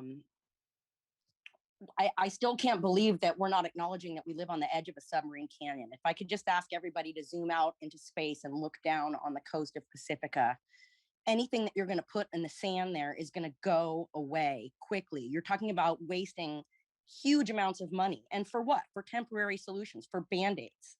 So given that this decision seems to be contrary to both scientific best practice and what's been done internationally, and not to mention the hybrid choice is what seems to be the most expensive, how do you ever expect a hybrid opportunity to work if you can't even work in collaboration with state and federal mandates? How would this ever pass the California Coastal Commission? And finally, how in the world do you plan to pay for it? It just doesn't make any sense to me. And I feel like, you know, you've done yourselves a major shot yourself in the foot yet again by not being realistic. Thank you. Thank you, Nicole. Our next speaker is Peter Loeb, followed by Jeff Gouliet. Peter, you may now unmute yourself. Peter Loeb, can you hear? You can hear me. I'm concerned for the houses and the sewer line north of the pier. I'm concerned that the Coastal Commission may not approve this hybrid design, so it will not get built. And even if the Coastal Commission does approve it, I'm concerned that there will not be funding, so it will not get built.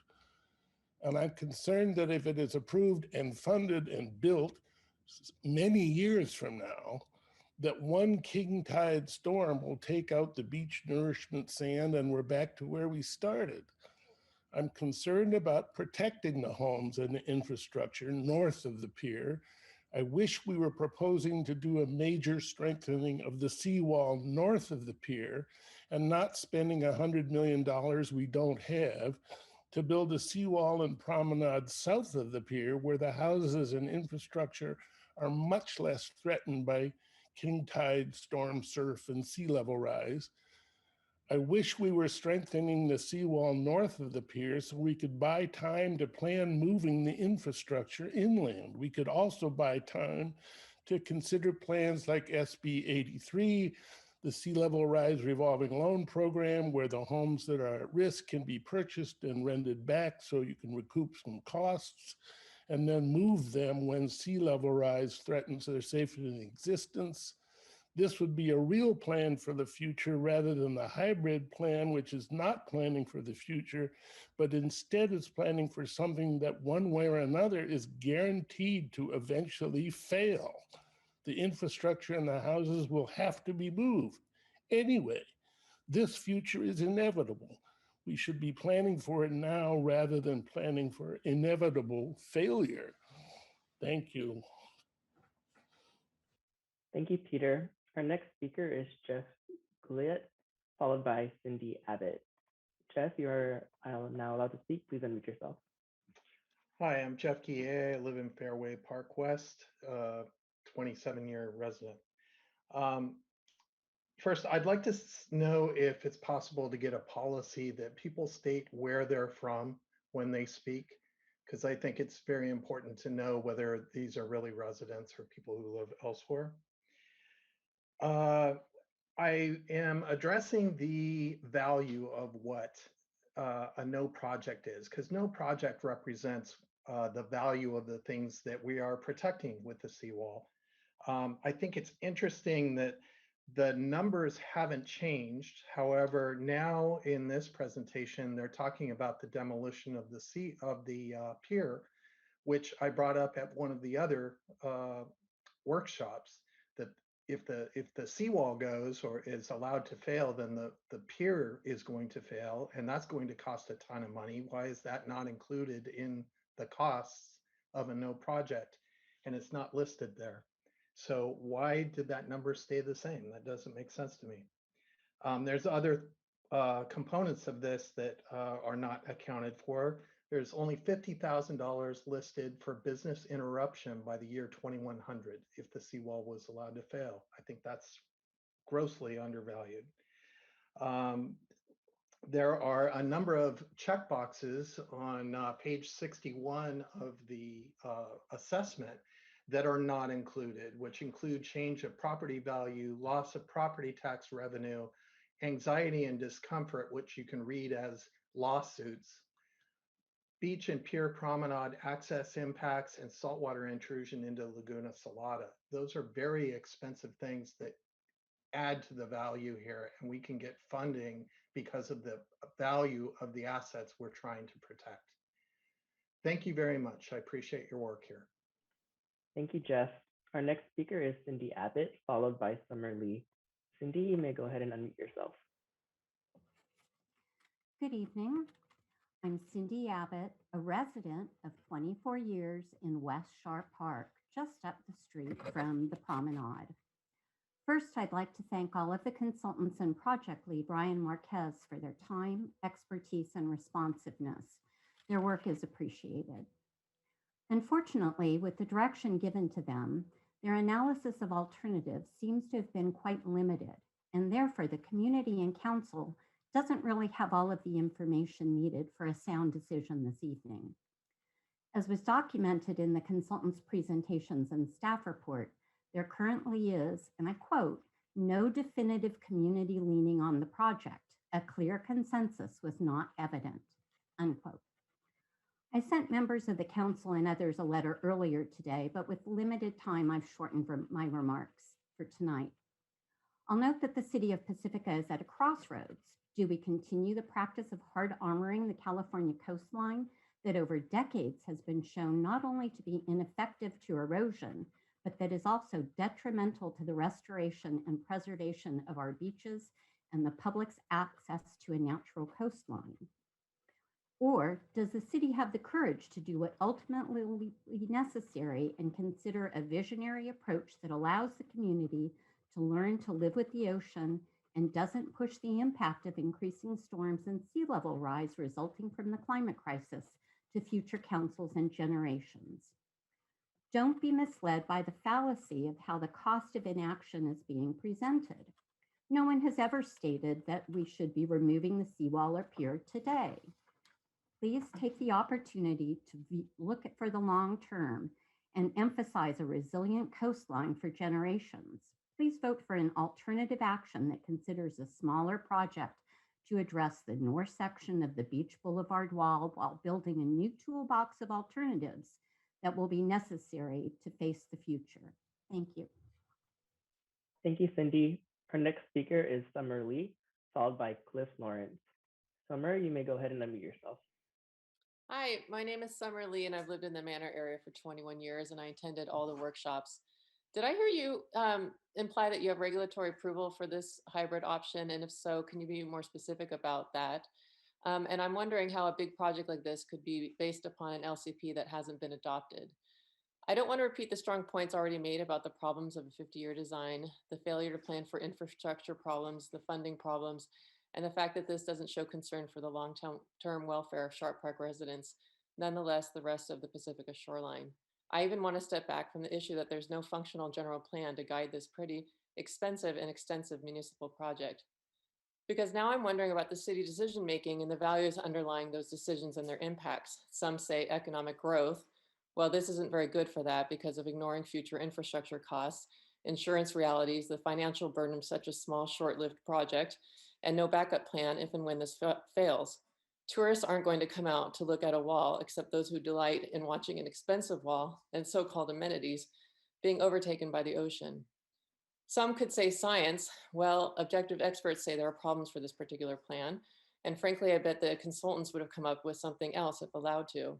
The majority of public input in the workshops weren't considered. Some say equity and community, but it's for a small area for only a short while at the expense of the rest of Pacifica, all for the pipe dreams of a downtown of yester-century placed in next century's flood zone. I humbly ask you, as those who signed on to represent us, to please consider that these decisions are when your values are declared. Consider that years of previous decisions have collectively contributed to this climate change problem here in front of us, the result of sacrificing the future for short-term profit. How is this different? Thank you. Thank you, Summer. Our next speaker is Cliff Lawrence, followed by Seven Tony. Cliff, please unmute yourself. Hello, my name is Cliff Lawrence. I live in the West Fairmont area. I echo much of what we've heard this evening. I do encourage that we focus on the north side of the wall. You don't understand why we would tear out the south wall when it has been so successful at this point, and we have not been able to find any weakness in it that would suggest give credence to a short life remaining in that. I'm also concerned about the loss of the pier because it's practically our identity here. But let's go back to the project. We call it resiliency, and we talk about infrastructure, and it never seemed that we really addressed the infrastructure in this. If this is the problem, we've got to find a solution for that. And I'm sharing the opinion that we need to maybe look at more temporary, smaller projects to strengthen the northern wall, find the option and relocate that infrastructure so that we'll have that in the future. And it just seems that we were trying to do too big a project and lost the focus of it. And I hope that we can get back to the real issue here and have a truly long range plan. Plus, they're saying it's going to take 2 to 5 years to do the design.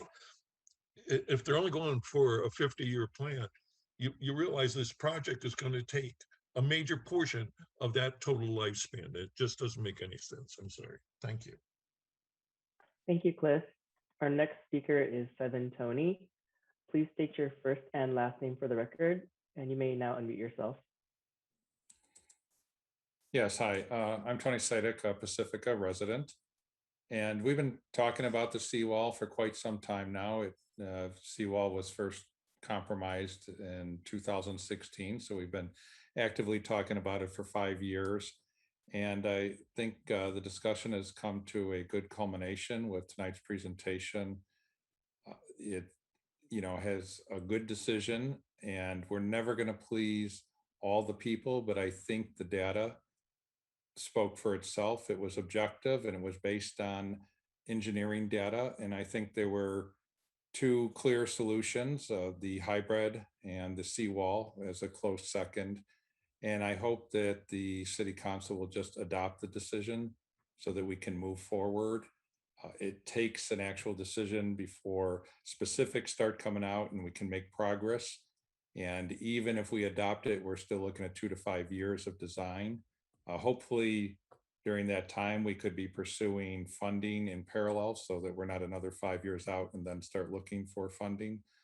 But I do personally, while I don't disagree with the people who wanted a stronger seawall, I do like the hybrid solution that was come up with because it allows multiple points of failure. Let's say there is an earthquake and the seawall is compromised, there's still rock revetment, or if the nourishment is washed away, there's multiple points of failure. So I thought it was a good economical decision. It's based on the data, and I hope we can adopt it and just make a decision and move forward.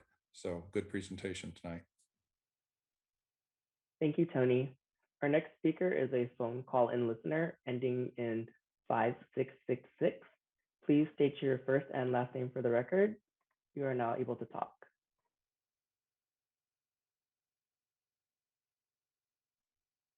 Please go ahead and unmute yourself by pressing star 9. There you go. Can you hear me? Yes. I'm so sorry. I'm having major problems. This is Robin Renils, and I've got a lot of feedback from the computer. Let me step away. 45-year resident of West Sharp Park, and most of those years spent working on projects with the city and my neighbors and everybody, staff, council members, to make improvements and to help bring Sharp Park to its potential. And we're still on that long path of trying to do that. We need the seawall. I don't know if it's going to be a hybrid. I don't know if it needs to be a traditional wall. I've lived here long enough to see that sand disappears. It doesn't always come back the way it was before. So I don't know if getting into the expense of having to replace sand constantly would be the best option. The rock stays longer, but the rock also disappears too. So there is quite a bit of maintenance involved with the hybrid. My concern is if during construction we find that the placement of sand or the rocks or some element of that's needed for the construction of a hybrid wall isn't available, or it's too expensive, or it's out of range of our estimate of what it should cost, we can't do it. And what happens then? If we're at some point where the materials cost exceeds what we expect to do with it, is there a workaround? Is there something else to do? Is there a backup plan? Is there something that allows us to continue to develop the wall and still provide the protection that this area needs within the plan? And also, just to the gentleman that said, why are we doing anything to the south end? He must not live around here, because the south end is where we have the greatest amount of ocean washing over in the wintertime. It goes all the way out to Clarendon. It travels down to Clarendon, sometimes all the way to 7-Eleven. So, the wall needs to be dealt with at the north and the south end at the same time. And again, I want to just thank staff, the city, the engineering group, everybody, for what we've done, and the amount of outreach that's been done to try to get people to speak on this. I wish more of my neighbors were participating in this, but again, I do appreciate the process. And my comment also about the sand has to do with what Jillian's been telling me. Robin? Hello? Robin, I'm out of time. Sorry to interrupt you. You're out of time. I'm just remembering you're not seeing the countdown because you're on the phone. I'm sorry. No, I had to step away because of the feedback on the computer. Yeah. But okay, thank you for the opportunity. Thank you very much. Thank you. Bye-bye. Thank you. Our next speaker is Christine Bowles, followed by Brian O'Flynn. Christine, you may now go ahead and unmute yourself. Thank you, and good evening, Council. This is Christine Bowles. I'm a licensed architect and a resident of the Manor District. I was very surprised to hear tonight for the first time that the pier only has a design life remaining of 7 years, when all the designs that GHD has shown us show the pier remaining. What happens in 7 years in that gap? Is this another project that we're going to need to fund down the line? This process has unfortunately been flawed from the start. As Margaret Goodale said, our local coastal land use plan currently in effect is over 40 years old and does not even mention climate change and sea level rise. GHD was instructed to follow the guidelines of the 2014 draft local coastal plan, which has not been approved by the Coastal Commission and with which they continue to have major policy disagreements.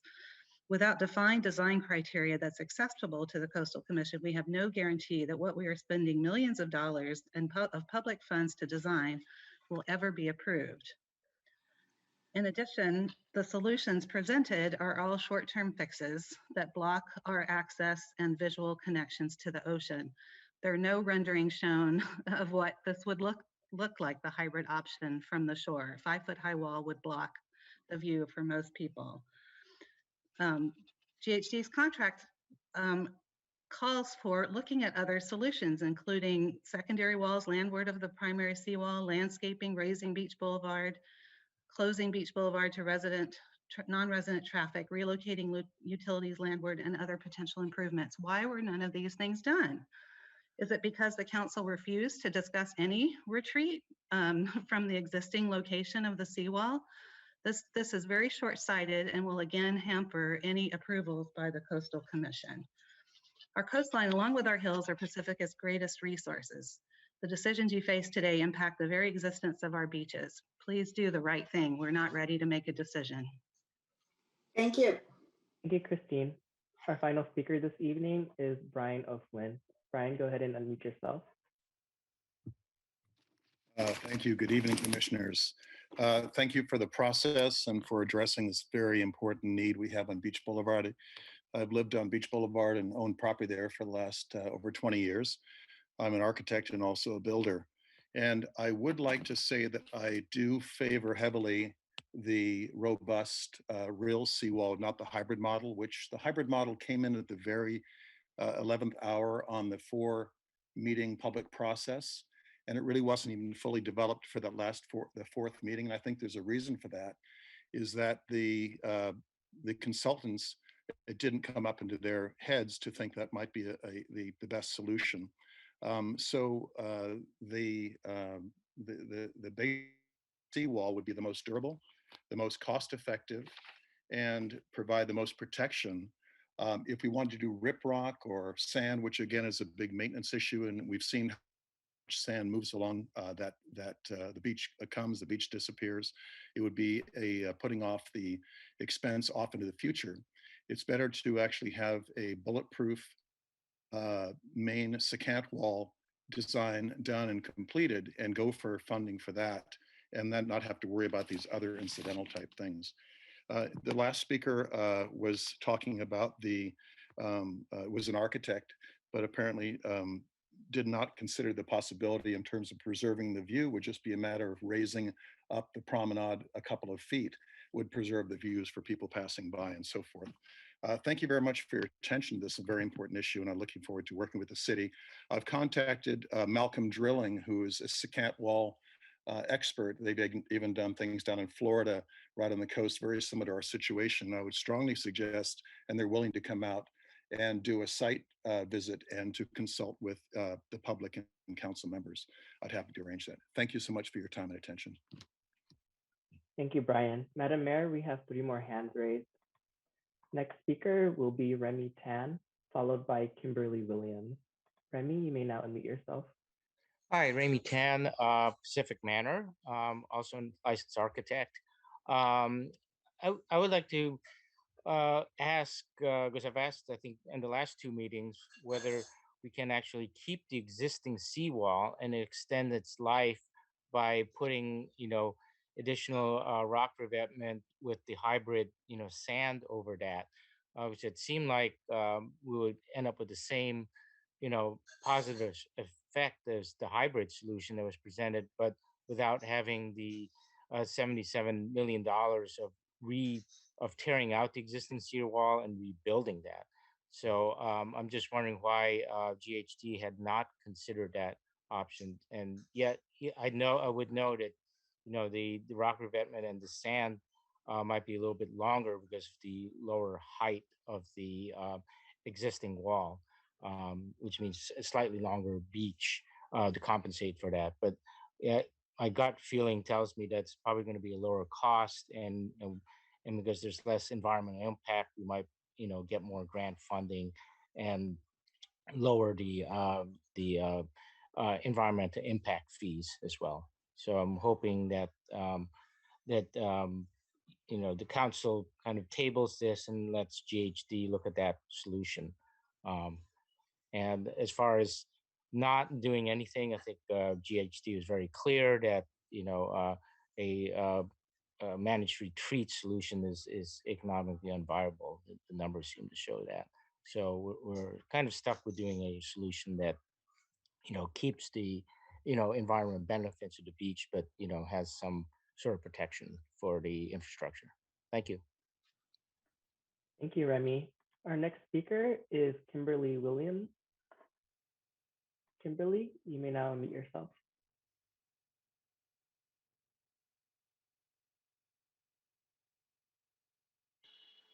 Hi, I'm having some technical difficulty. Can you hear me? Yes, we can hear you. Okay, let's see how this goes. I want to thank the consultants for their hard work on this, and it's been, this is a lot of great information. I think they've done a great job. I think that they, as some have mentioned, they suffered from having limitations on what they could explore and what they could present as options for this shoreline. I'm not going to rehash all of the comments made. I agree with most of those, like Cindy Abbott, Margaret Goodell. I think the really important part in all of this is that Pacifica needs a long-term planning process and solution. They need time put into their LCP to bring it up to date, and they need to collaborate with the Coastal Commission and others to have better options than limiting themselves to the ones that they've limited themselves here today. And I think we should ask all of ourselves to pause and consider, if we're passing on the opportunity to leave this place better than we found it and ensure that our children and future generations can still walk on beautiful beaches and enjoy the surf after we're long gone in Pacifica. What will be our legacy if we let this opportunity pass? We really need long-term planning, and I think that will also address financial costs. We're losing your much audio. more holistic manner and be more financially in the future. And I urge the city council to look beyond these alternatives and to explore further. Thank you. Thank you. Thank you, Kimberly. Madam Mayor, we have no more speakers, and I just want to remind the attendees that you only have one opportunity to speak. So for those who raise their hand to speak again, I had lowered your hand. Thank you. I want to check in really quickly with, I know it's hard to check in with a hand raised, but I did see Sheree Chan's hand raised, and then I don't think we heard from her. I do see Christine Bowles' hand raised, and we did hear from her. So perhaps, Christine, if you can lower your hand, and I do believe we need to hear from Sheree Chan, and I think that is the last hand I'm seeing. Okay, I'll go ahead and now unmute Sheree. You may now unmute yourself. Hi there. Thank you, Sue Beckmeyer. This is Sheree Chan. Thank you for, I was a little shy about this. Wasn't sure whether to speak or not, just because there are so many voices. I live in Pacifica down in Lindomar. I'm a taxpayer here. Wanted to thank you for all your service and all the hard work that our consultants have been doing. And I am asking you to consider unleashing them to consider the full range of long-term opportunities that will help us make Pacifica a town that we can be proud of, and the kids that you teach proud of, and our children all proud of a town that embraces the shoreline and also embraces the science. I saw a number of you were at the historic Pride flag raising in Pacifica, with our multicolored flag, and wow, over a generation, we have learned, we have evolved, and we have taken the information that we have and gone in a new direction as we get more information and understand. It doesn't mean we need to double down on the investments that we made after World War II. We have learned, we have evolved, and we can do better. In this estimate, I heard there's a $2 to $3 million estimate just for us to consider this hard armoring estimate. And I mean, and again, I work in policy for the state. If we don't have the funding now, they're not going to give us the funding if we don't even have a certified local coastal plan. But unlike my friend Margaret Goodale, who I respect so much, I understand why she is angry. She has been fighting this fight for years. But I'm going to go on the side of hope. And I'm going to go on the side that we can evolve together and we can learn together and we can do better. So please consider a wider suite of long-term options. Thank you. Thank you. And Mr. Montemayor, we need to double check. I believe it's likely that Christine Bowles' name is on the readout, but it might be someone else in her household. Okay, I'll go ahead and enable Christine Bowles to speak. Christine, please unmute yourself and please state your first and last name for the record. Hi, this is not Christine, this is Bob Bowles. And yes, we have two people in the household using one computer, so it is a bit awkward. I just wanted to talk about the possibility of reducing the height of the seawall or the hybrid option if it's moved inland. Can you explain how the distance relates to the height? For example, would it be enough to reduce the wall to 3 feet high instead of 5 if it was located 10 feet inland from its current location? They also talked at the third meeting about the possibility of raising the sidewalk to the top of the new wall so that pedestrians could see the ocean. But again, there are no plans to show what that might look like from the landward side. You'd have to have very long ramps needed for the required handicapped access, which would take up a lot more of the street and landscaping areas. They said that the wall is not being designed to stop overturning in heavy storms and king tides. So what happens then? What I've observed is that the people run as fast as they can to the other side of the street when large waves hit. I'm worried that if this happens with a raised wall or a raised pedestrian area, that they'll run to the other side and fall off the edge into the street. So again, it's a safety issue and a liability issue. This really needs to be studied further. Thank you. Thank you so much, Bob. Madam Mayor, we have no more no more hands raised at this time. Thank you very much. I would like to suggest that we take a break and that we resume our conversation in, I'm trying to see what time it is, sorry. Madam Mayor, you're closing the public comment now? Oh, yes, thank you. Thank you. We're closing public comment. It's 8:05. I'd like to come back at 8:10. Thank you.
We have a lot of discussion to go through this evening, and I wanted us to stay on our task and stay focused. So with that in mind, are there immediate comments that any council members would like to make or questions they would like to start asking? I'm sure we all have a lot of questions or comments. And I see Tiger, Council Member Big Stick, please go ahead. Thank you, Mayor. And a bit of a process question because like there were obviously a lot of comments that I would follow up on, and you know that takes time. There were three big questions that I kind of put on the top of the pages. Can I do like? Would you rather I just go with like one of them right now, or can I explore more than one of them? I think you should list them out. And if we think you're talking too long, we'll say, now it's someone else's turn to talk like we do at school. Sounds good to me. I am ever a student, happy to oblige. So I heard a lot of speakers talking about us working off of the draft LCLUP. If that could be addressed before we go any further, I'd really appreciate it. Yeah, I had that same question on my list as well. Me too. So why don't we hear from staff on that? Thanks for the question, council members. I would pass this over to Associate Planner Bonnie O'Connor, who is already on camera.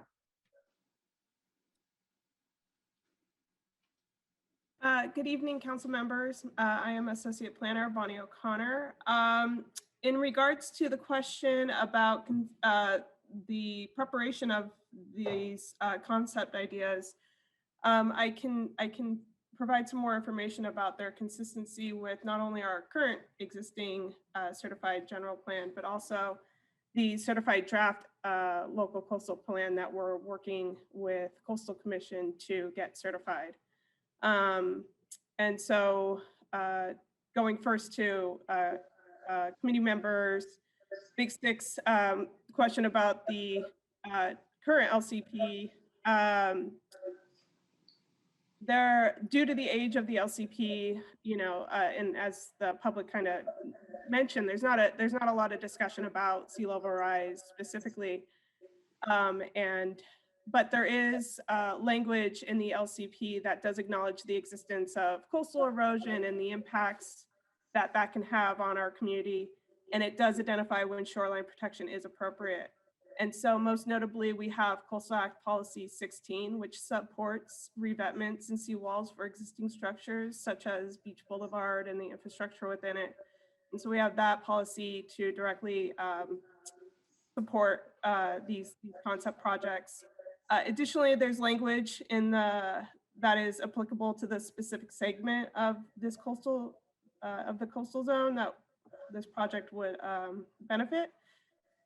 And there's mention that bluff erosion can affect shoreline accessibility, and there is language that directs us to protect vertical and horizontal coastal access points, and the need to control access points, and protection of public views, including those from public roadways. And then there's also language applicable to this segment of the coastal zone that directs us to protect the bluff and the residential areas. So there is language in there to support consistency of these concepts under our current certified LCP.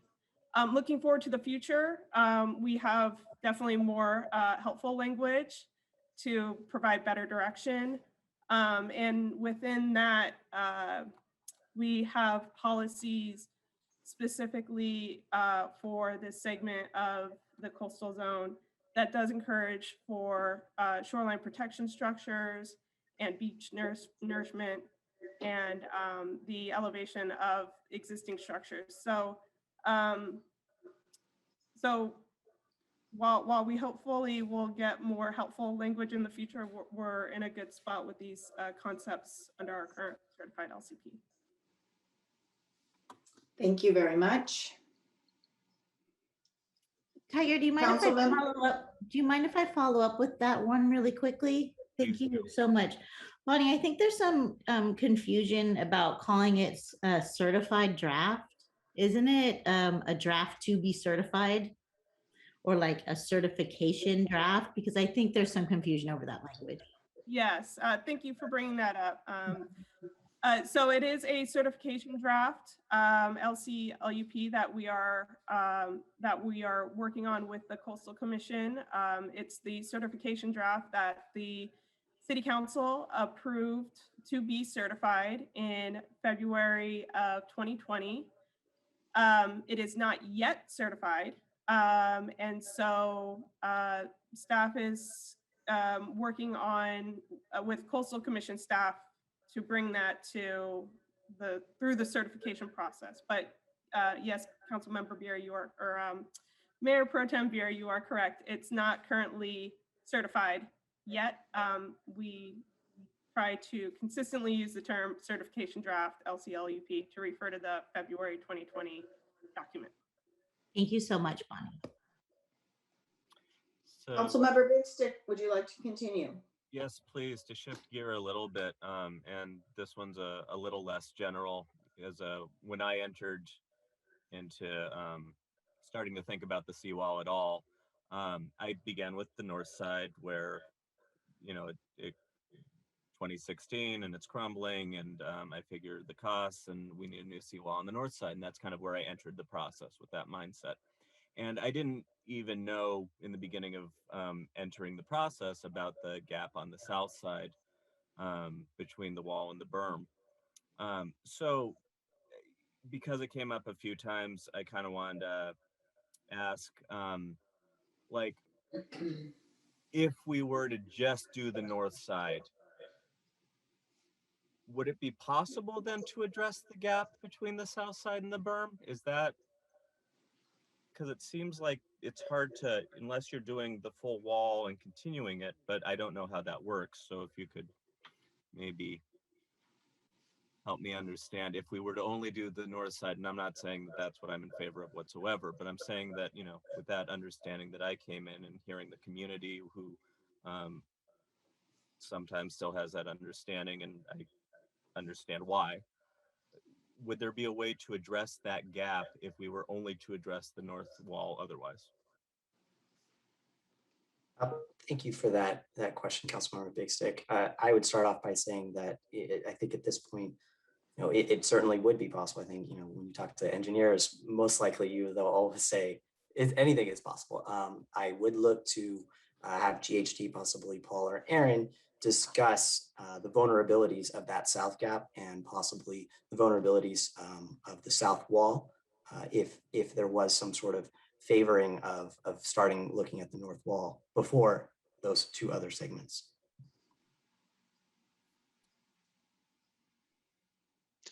Sure, yeah, I think the key vulnerabilities identified at that south gap are future coastal flooding, which will get worse with sea level rise. I mean, currently it's a low-lying area vulnerable to flooding just from rainfall events and drainage difficulties. And so that's acknowledged as an area in need of improvement. And I do believe it could be addressed with leaving the south wall in its current location.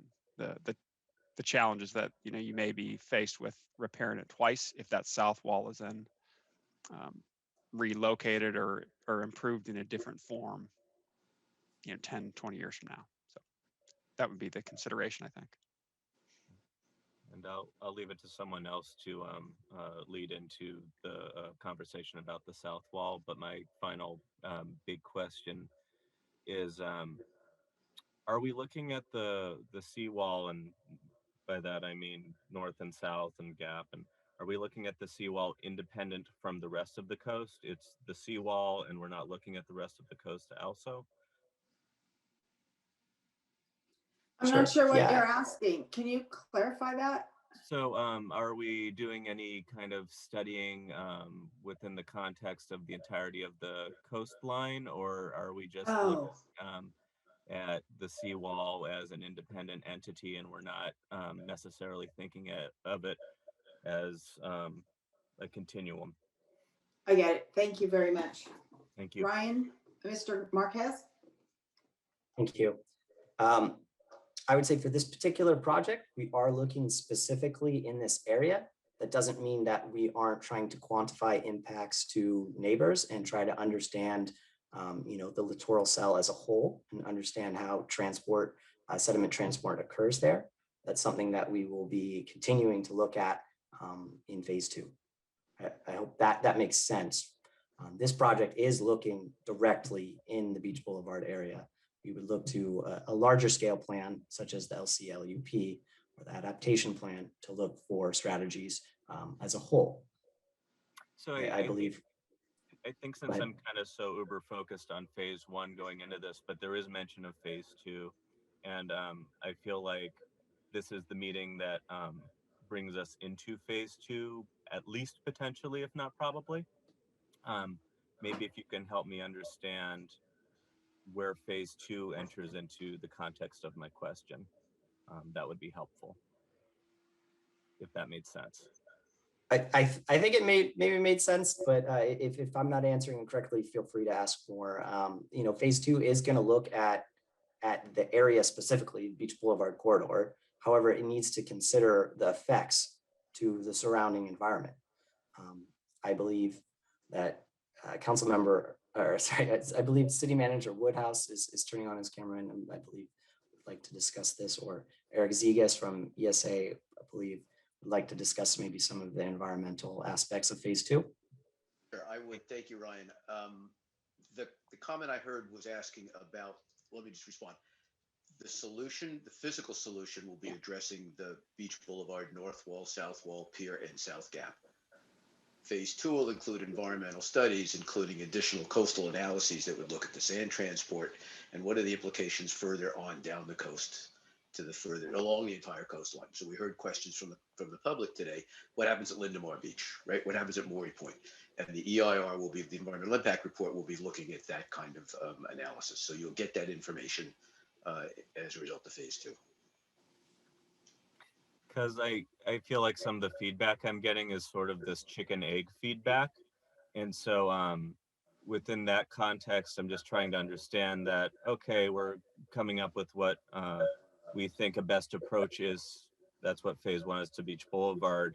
But phase two actually does look at the effects that it has all along that coastline. My take on this is that the focus of this analysis in phase one, the feasibility study, was looking at the north wall as the most urgent need of being fixed. And the solution seems to be a one size fitting all at the moment. But as we move forward into phase two, there has to be a refinement of what has to happen at the south wall and what happens at the gap. So I think as we continue on, there'll be additional coastal studies, there'll be additional refinement of the design. I think you'll see something advanced as the design team moves on and starts to actually spend more time looking at multiple transects along the beach rather than focusing on a single transect. Thank you. Jillian, did you want to jump in? I was just going to support you on that one, Eric, from the coastal side or the processes side. From a literal cell, Councilman, as you mentioned there about looking at downstream, upstream effects, from the coastal cell side of things, a wall is a wall. The introduction of a sand source is the introduction of a sand source. Do you know what I mean? So in that second phase, we can then isolate that and look at those changes from those different effects.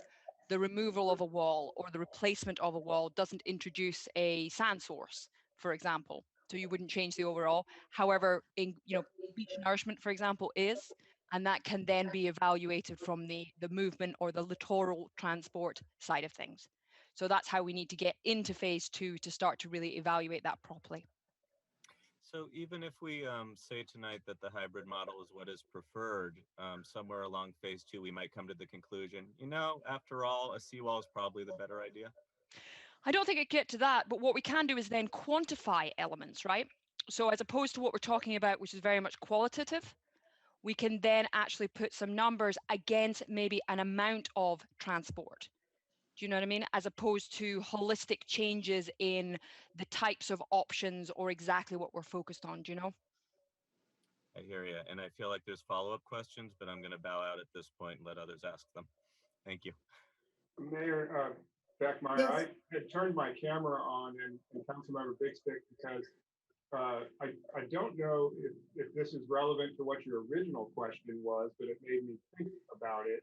As the council knows, we and with the support of Congresswoman Spear and Congresswoman Eshoo have submitted a request to the Army Corps of Engineers for a feasibility study of the entire northern Pacifica coastline, and with hopes that $2 to $3 million feasibility study would get funded in the next year or two, which is the first step in a process leading up to called the general investigation process, leading up to the Army Corps being involved in the funding and construction of major infrastructure projects like this.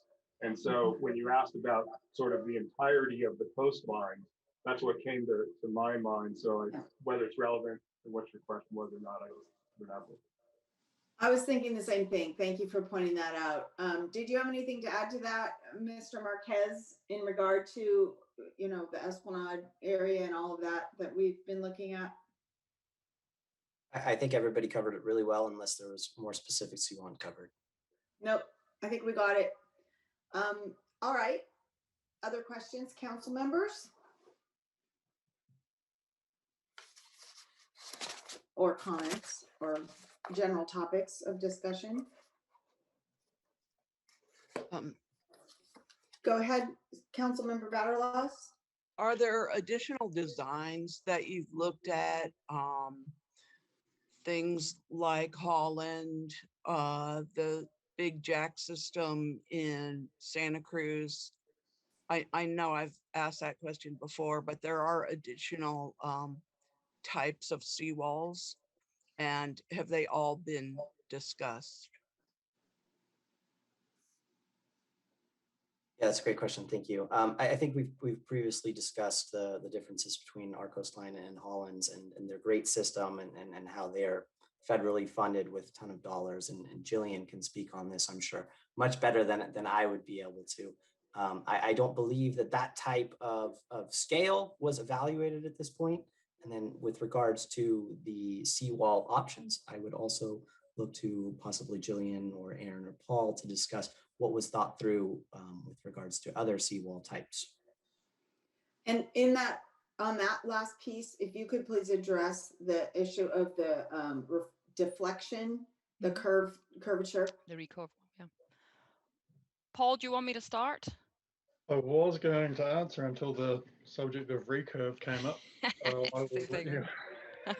I think you can add on to that. I think from the type of wall, overall there's different types that can be categorized very similar together, you know, whether it's a piled wall, an anchored wall, a gravity wall, and those were definitely looked at and selected.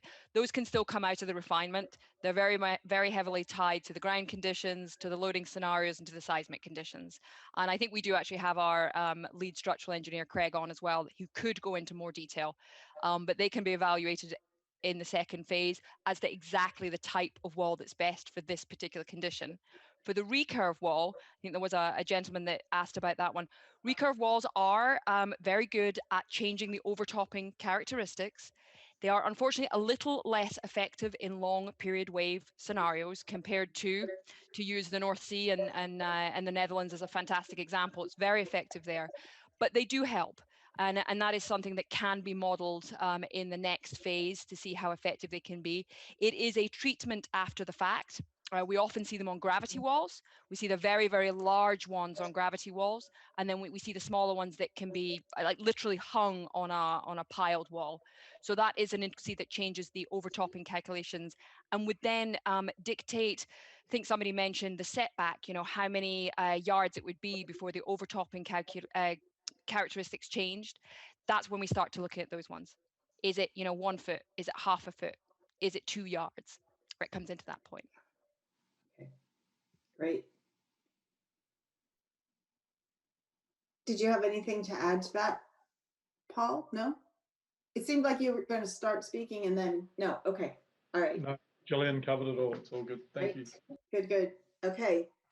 And sorry, I have another follow-up. Go ahead. Different. The infrastructure, moving of the infrastructure, which they have indicated is so costly.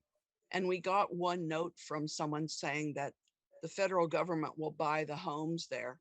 Well, I doubt that the federal government would buy the homes at the prices that the homes are now. You know, maybe if we were in Arkansas or somewhere, but the prices of these homes are exorbitant. And then turning that into a cul-de-sac. Well, if you took out the infrastructure, you took out the road, there would be no way for people to even see the ocean there because there wouldn't be any room. There would be no walkways, there would be no roadway, nothing. If you took all that out and let it basically retreat. And I found it interesting that people who really are in favor of housing here and wanting more housing for people and rent issues are saying, okay, well, 50 buildings could go. Those are 50 structures. Those are generally smaller behind the beach boulevard. They're smaller homes that rent for higher amounts. And that is included in your report. The number of buildings that could be demolished if we don't continue with this wall. And maybe I went off topic, but I think it's relevant too. Thank you. Thank you. I'll go ahead if that's okay. There was a question from a caller about, is it possible to reduce the height of the wall if it's moved inland? Is there any response to that? Or yeah, I'm trying to get the questions answered because we've received a lot of questions. So let's go one by one, see what happens.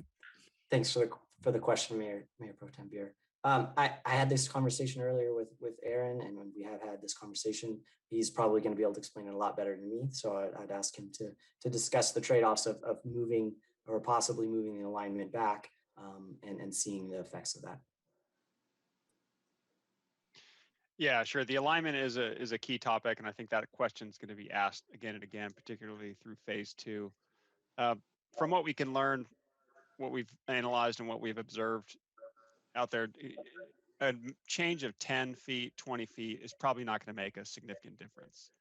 I think if we move the wall back in those distances, you're going to have similar wave and water level dynamics and similar overtopping. I mean, all you'll be doing is moving that hazard slightly closer to the road and the homes would be my preliminary answer to that. I mean, I think this will be evaluated in more detail as part of the next phase. Thank you. That was one of the questions that I had as well. Do you have another one, Mayor Pro Tem, or a follow-up to that? Yeah, if that's okay. I was also very concerned to see the mention of the pier, the destruction of the pier, or however it was said. But by shoring up and fixing the north end of the seawall, then we would be able to also shore up the pier. Is that correct? Like to make it stronger, or? So this project does look at the pier wall system, which is separate from the pier. It's the base below Chit Chat Cafe, and so it does look at improving that. The no project scenario does make assumptions, and one of those assumptions is that if the seawall and the road are no longer there from erosion, likely the access to the pier would no longer be there. Therefore, our assumption was that the pier would need to be removed as part of this. That it's not necessarily 100% needs to happen. There's other scenarios that are a possibility, but certainly keeping some sort of protection there would keep access to the pier. Mm-hmm. When I think for me, it's very clear that the north end of the wall needs to be fixed and reconstructed. And I guess I also have questions about, phasing it to see what that would look like as far as funding is concerned. Yeah, just a statement. I'll let other people talk now.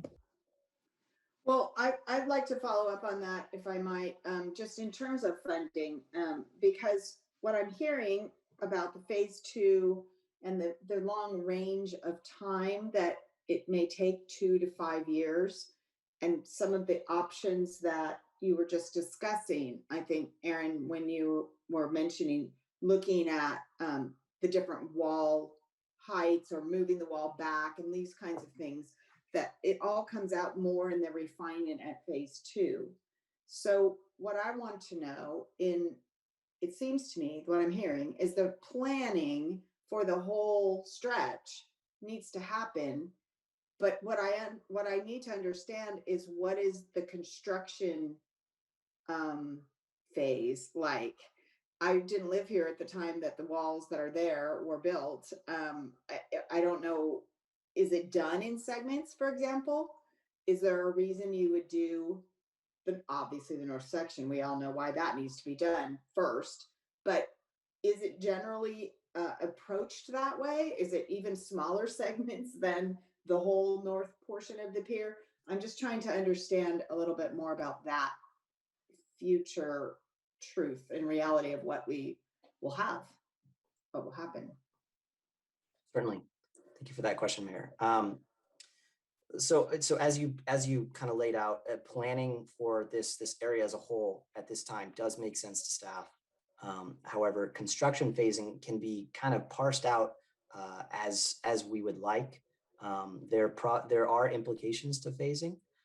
Possibly, Paul, could you talk to some of the implications of phasing with regards to mobilization and stuff of that nature that could affect, you know, the costs? Sure. So with phasing or staging of the construction, if we just looked at the north wall for a start, I think that it would be prudent you would construct the wall in segments. You would do a small piece at a time. You wouldn't pull that whole wall out and then have the whole area at risk if you had some significant wave events. And you're obviously going to try and build outside of the winter season when you're in the influence of the wave energy. But in terms of the overall phasing, I think that there's a lot of moving pieces in there. It depends. I mean, of course, you can phase it. You could build the north wall first. You could build the south wall second. But there may be some. I don't want to say concessions, but just there may be some of the mitigation that needs to happen may mean that you do need to build the south wall at the same time. If we realign the south wall to provide more beach space for recreation, that's going to be part of the discussions with Coastal Commission, perhaps. So, you know, that may mean that you're locked into building the north and the south wall at the same time. And when I say same time, I mean sort of same project. They could be done Right. 1 year and then the next year. I get it. Okay, thanks very much for that.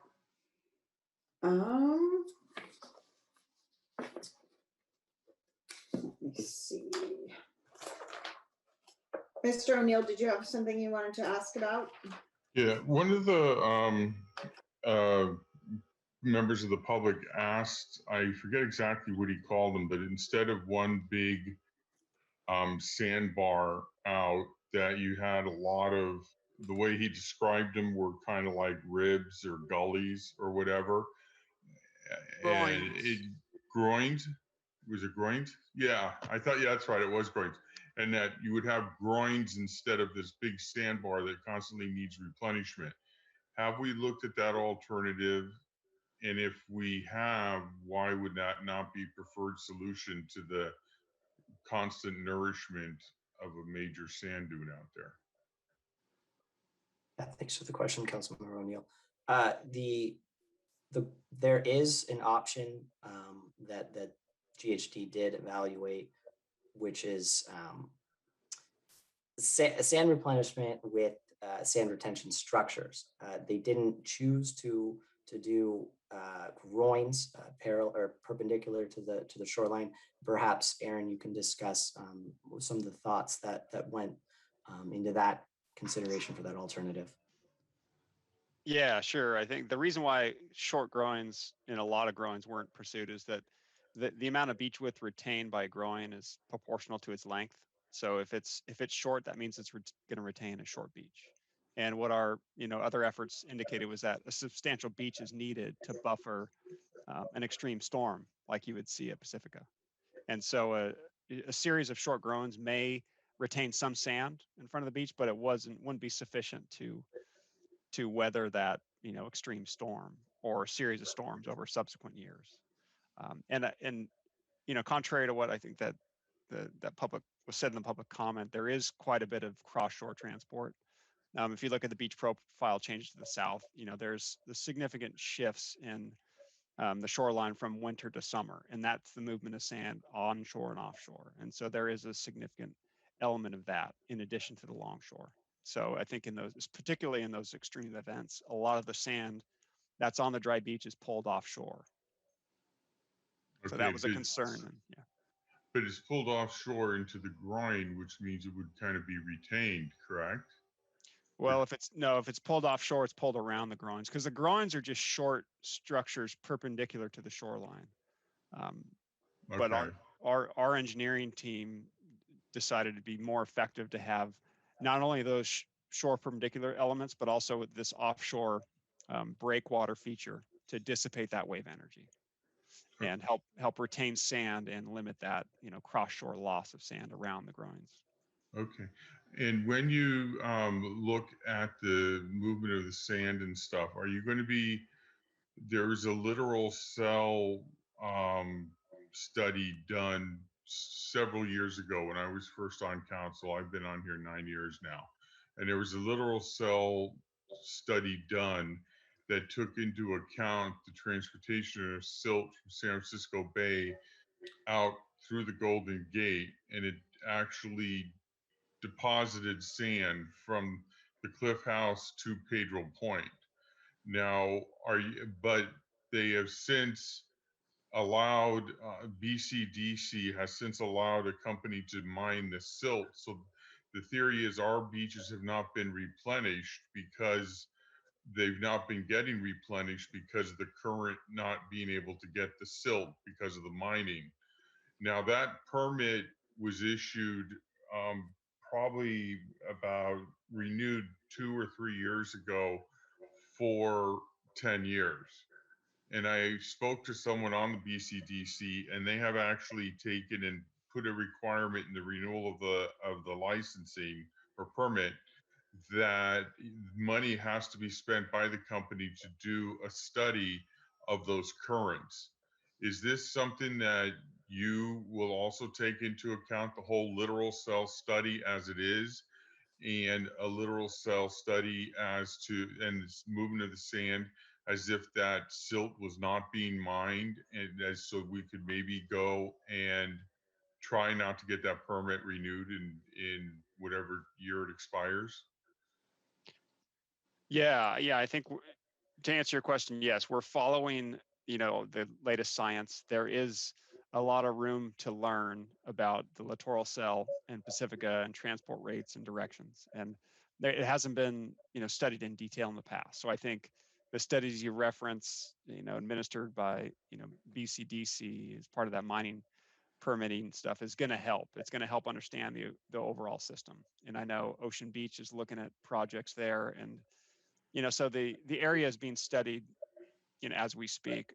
And so yes, we will learn from that, definitely, and build off of that.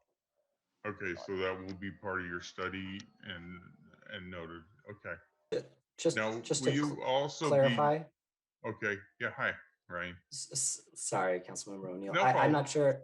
Aaron, were you saying that the phase 2 would actually be studying inside the San Francisco Bay? Because my understanding is you were saying that we would be using studies to kind of understand the littoral cell and the effects on this project. And that was my understanding, but not looking at ourselves studying the bay. Yeah, correct. I guess I should clarify. We would build off of that study and use it, as it's relevant, but we wouldn't go and study that ourselves. Right. Yeah. No, I wouldn't expect us that Okay. we'd have to depend on the foundational science that these people have done already. Okay. Yeah. No, I understand that. Just to add to that, we between ourselves and actually with ESA as well, we actually have panel members that are involved in a lot of those studies, which is one of the advantages of the coastal environment. So we will have access to those that are not part of this study, but it's the intellectual property that we can use as we use the evaluation in the next phase. Okay. Okay. Good to know. And Councilmember O'Neill, for the public, could you please state what BCDC is? Bay Conservation. Bay Conservation and Development Commission. And they are the ones that basically are the coastal commission for San Francisco Bay. And they go their jurisdiction goes up Marin, Sonoma, Napa, Valle, Solano, Alameda, Contra Costa, Santa Clara, San Mateo, San Francisco counties, and maybe another county that I forgot. But yeah, so they handle all those regulatory issues there. Right. Thank you. Did you have another question right now? Or no, I'm fine. I think it's Tiger's turn. Go ahead. Thank you very much. So while we're on the topic of sand, this was, I feel like, a huge topic that came up. It came up in comments, it came up in letters, and I would like it very much if one or many of you would just take a little time to tell me more about sand than I ever wanted to know. How it's going to be placed, if it's placed in such a way that we expect that it's not going to be immediately swept into the ocean, how that works, other places in the world where sand nourishment does work, and how it works, where the sand comes from, and associated costs, and how it works. So, you know, I get this overarching feeling that at least a lot of the community thinks that you're going to put a 500,000 tons of, cubic yards, 500,000 tons of 500,000 cubic yards of sand, pardon my fatigue, onto our beach, and then it's immediately going to be swept away, and that's that. So please, please, please tell me lots and lots and lots about sand. And one last capping question is, if in a worst case scenario, the community were right, and we put all that sand and it's immediately swept into the ocean in 2 minutes, and we think there's no way in hell we're going to be replenishing this now or 15 years from now, and we're left with revetment and seawall, would that hold up without the sand? Yeah, thanks for the question, Councilmember Big Stick.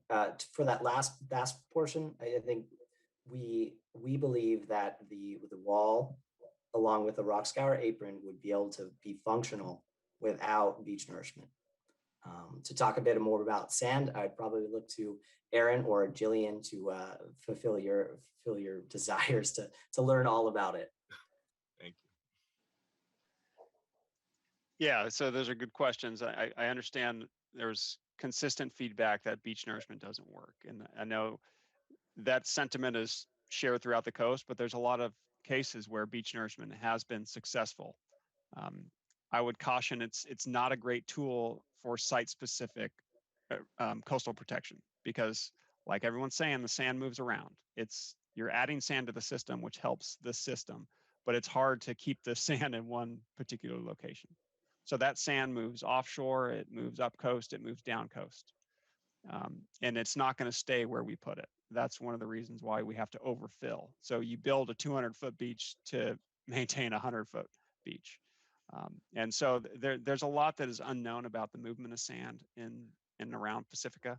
But what we do know is that, we're relatively certain the sand moves toward the south over time. It does move back and forth depending on waves and currents, but over time it's going to move to the south. You can see that with the amount of sand impounded up against Maury Point. Maury Point essentially acts like a groin and retains beach in front of Sharp Park. But some sand does go around, Maury Point and nourishes some of the other coves and beaches further south in Pacifica. So if you do nourish out in front of the Beach Boulevard project and it does move away, it's still in the system and it's still providing some value to other beaches in the vicinity. And so that's one of the reasons why beach nourishment is valuable, but it's also the reason why you still need protection behind that, for when it does wash away. And it can wash away sooner than you'd expect. And beach nourishment is tough. It's tough to mobilize to put a 500,000 cubic yards on the beach. So if you do get an emergency and your only tool is beach nourishment, it's tough to respond in an urgent manner. And I'll let Jillian pick up.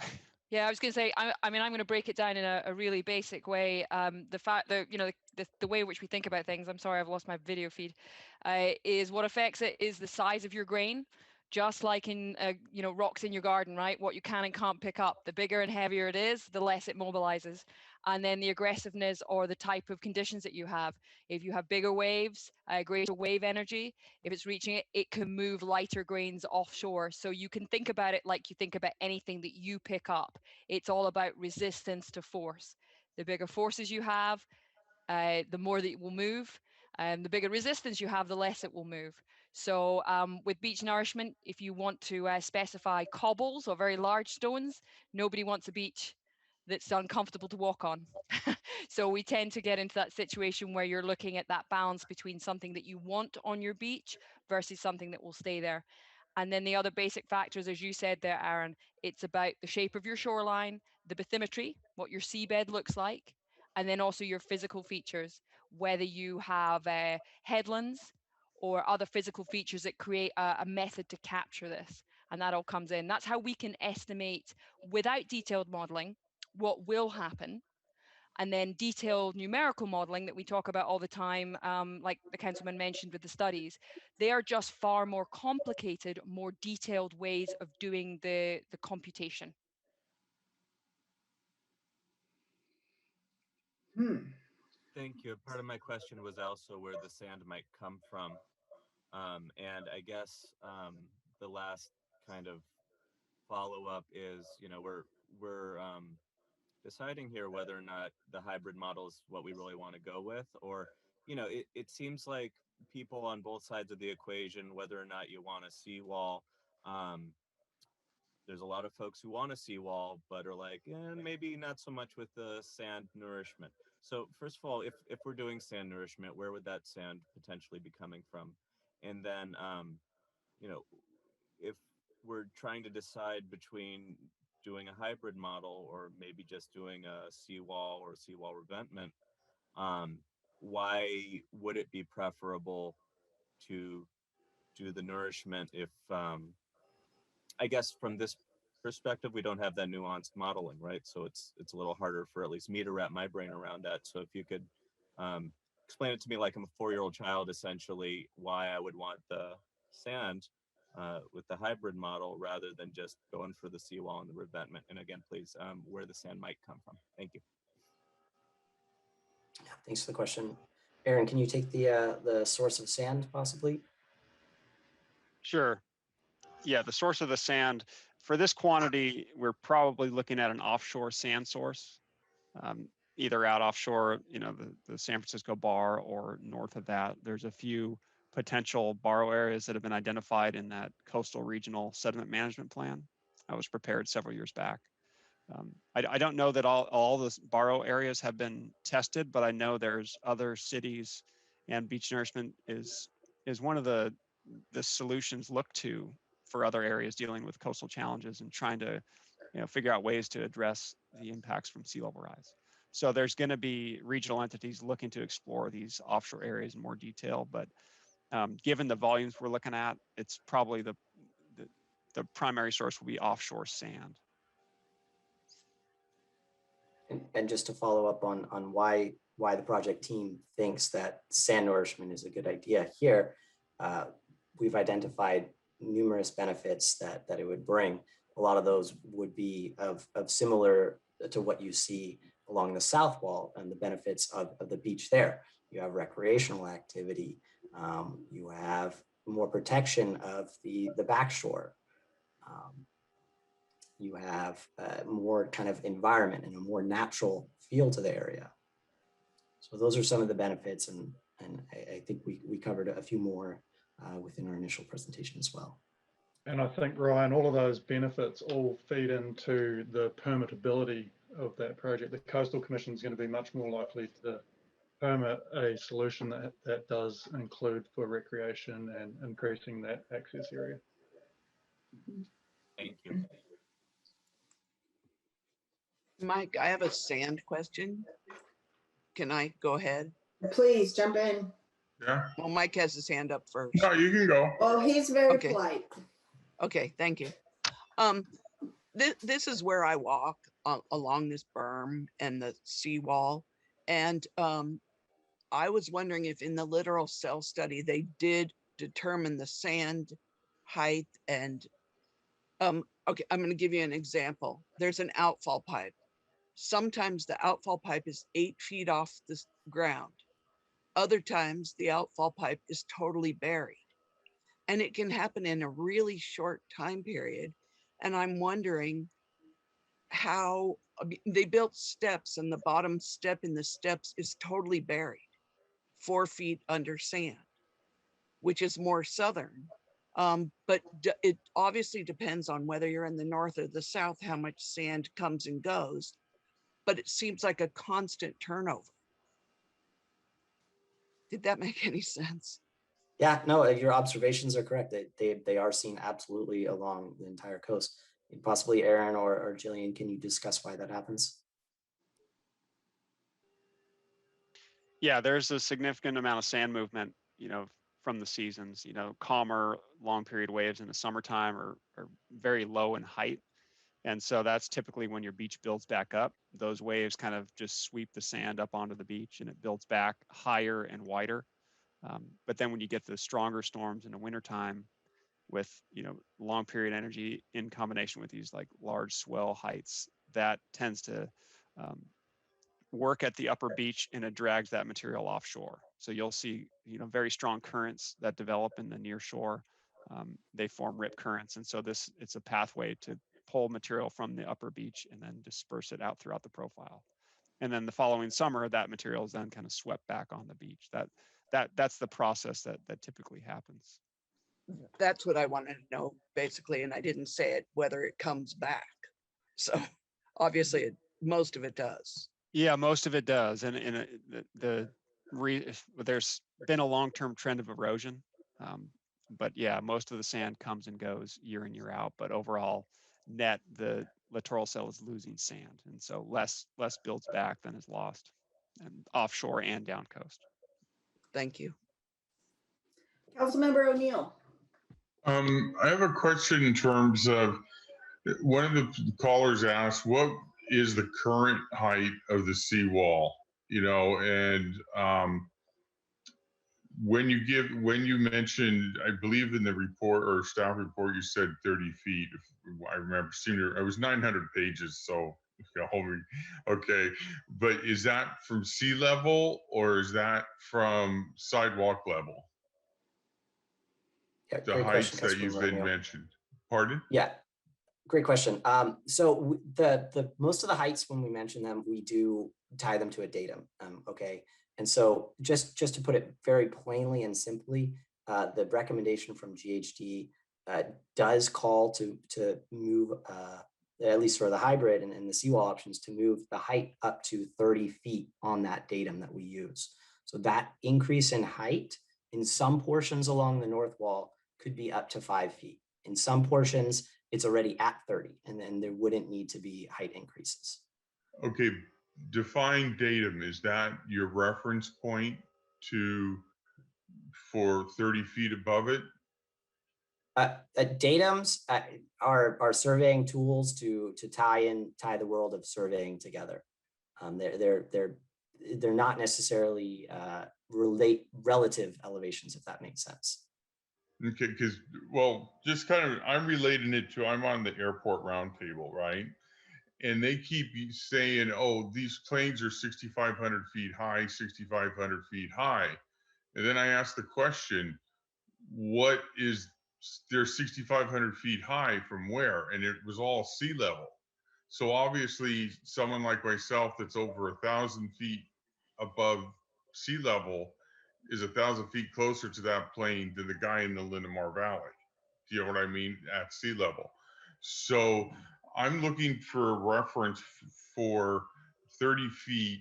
Is that from the sand? So that's not 30 feet from the sidewalk, right? We're talking 30 feet from the sand. The heights that we've been discussing the elevations that we've been discussing are based off NAV 8080. Perhaps Aaron or Paul, you can discuss where zero is. I called the technical term for the datum that we've been using. Perhaps you guys can give us an idea of what zero on that datum is. Is it sea level, true sea level, or other? Sure. So, go ahead, Paul. I was just going to say so in this where we are in Pacifica, I think the mean high tide line is at NAVD 5.29 feet. So if you could think where the high tide, the water level is at high tide, where 30 feet is about 25 feet higher than that, and the existing seawall crest is at about 25 feet, which is about 20 feet higher than the mean high tide line, if that makes sense. So Aaron, you can jump in and explain, but I think elevation zero is somewhere in the mid tide. Zero is closer to a low tide. It's very close to what NOAA would define as a mean low or low water level. So if you average all of the lowest tides of the whole year, that's kind of where NAVD Okay, datum so is. so putting it in like a city councilman's understanding, that would be roughly the wall at the sidewalk is going to be what, maybe 1 or 2 feet taller than it is now? Am I, because if high tide, I've seen high tide and I've seen medium tides there, right? And if you're saying that is 5 and you're going 25 feet more higher than that, the existing wall it was 20, I believe Paul said, right?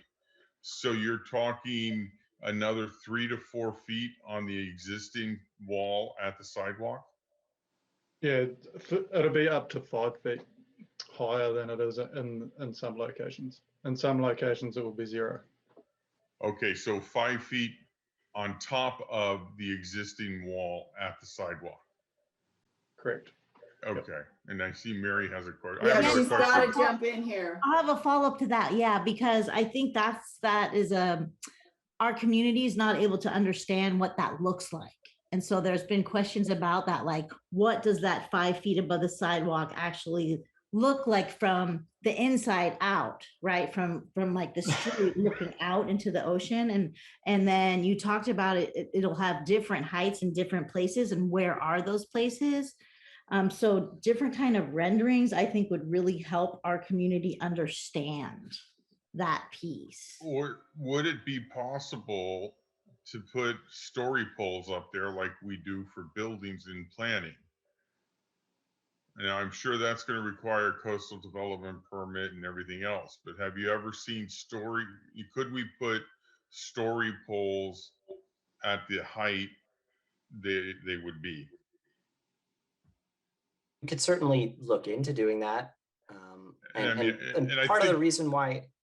go ahead. Oh, no, go ahead, Ryan. I didn't mean to interrupt you. No worries.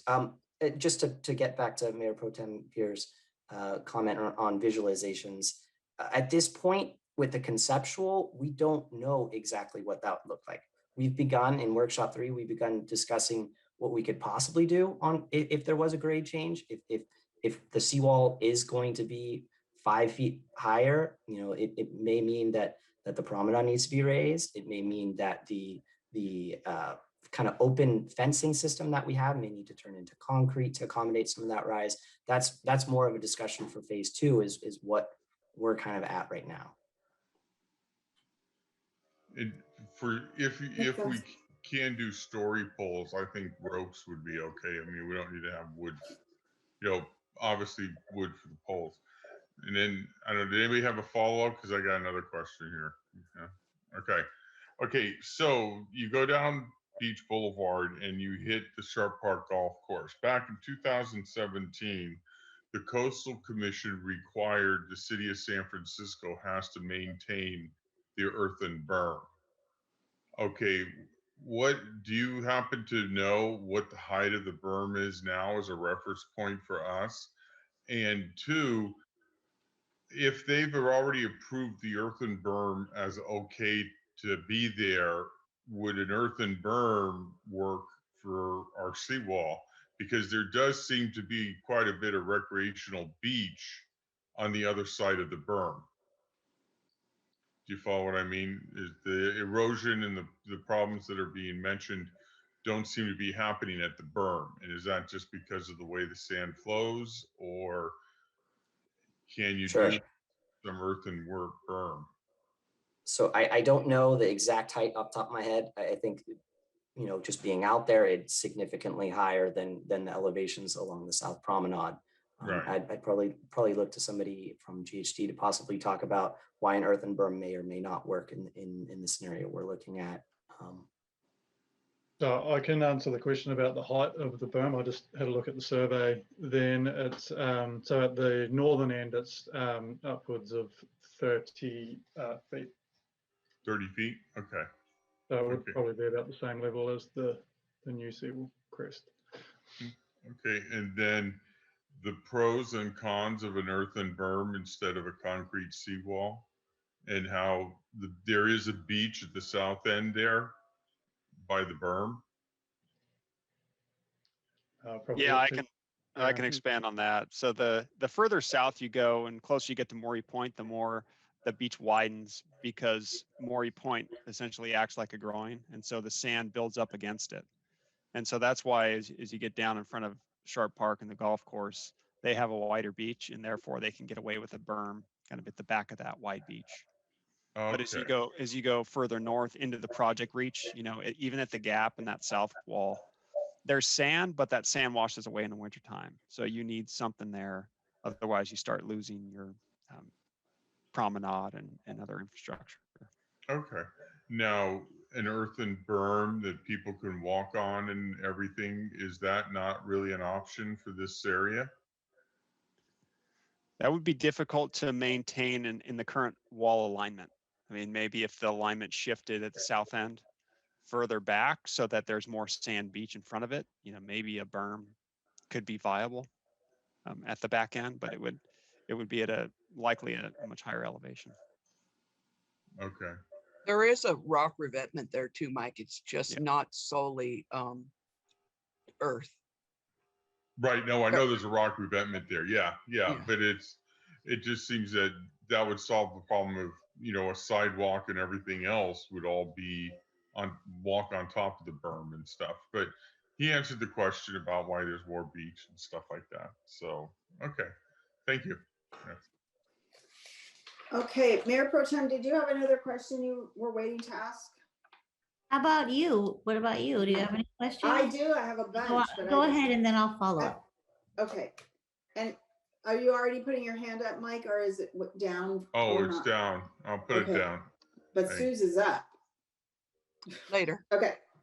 I know this isn't really a fair question in the context of, you know, this is probably a whole months-long study, but I'm going to ask it anyway because it was asked tonight. Which alternative is most resilient, easiest to repair, and provides the most protection during the something of the storm season? Can't even read my own writing. The worst. That's what it says. During the worst of the storm season. So can you? I mean, I'm not asking you to like pinpoint that, but could you speak to that a bit in terms of that resiliency question? Yeah, sure. Thanks for the question, Mayor Beckmeyer.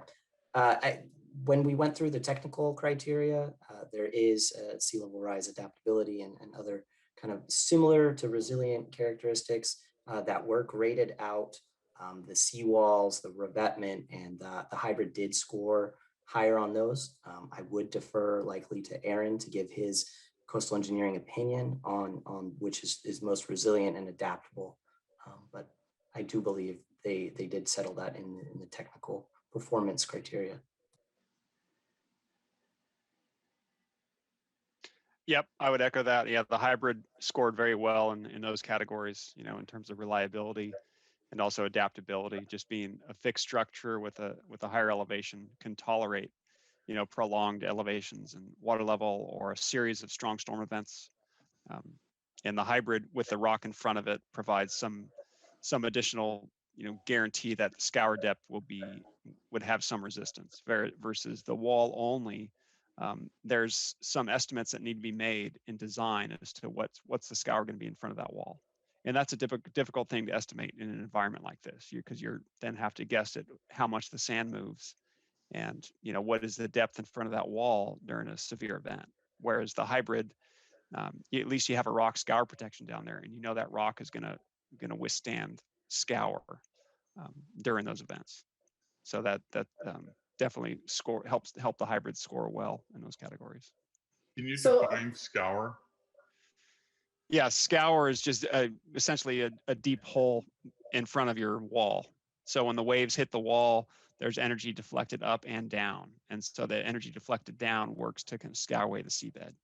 And so the sand would scour away relatively quickly. The hard pan is also prone to scour, but at a much lower rate.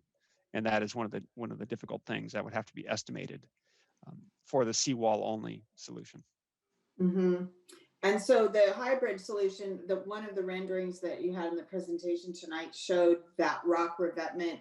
And if I recall, during the part of the presentation, you said it would be smaller revetment than the seawall alone.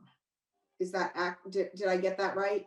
Because of the sand, with the hybrid option with the sand included, it sounded like there would be less revetment. So the seawall only alternative has no revetment. So the hybrid has a smaller wall. So the smaller diameter piles, because we have the rock scour protection to limit that scour depth. Okay. So it just, you don't need as much structure to support that wall. Okay. And also, just to hop in, it's possible that you heard that the hybrid rock scour apron would be smaller than what's currently out there.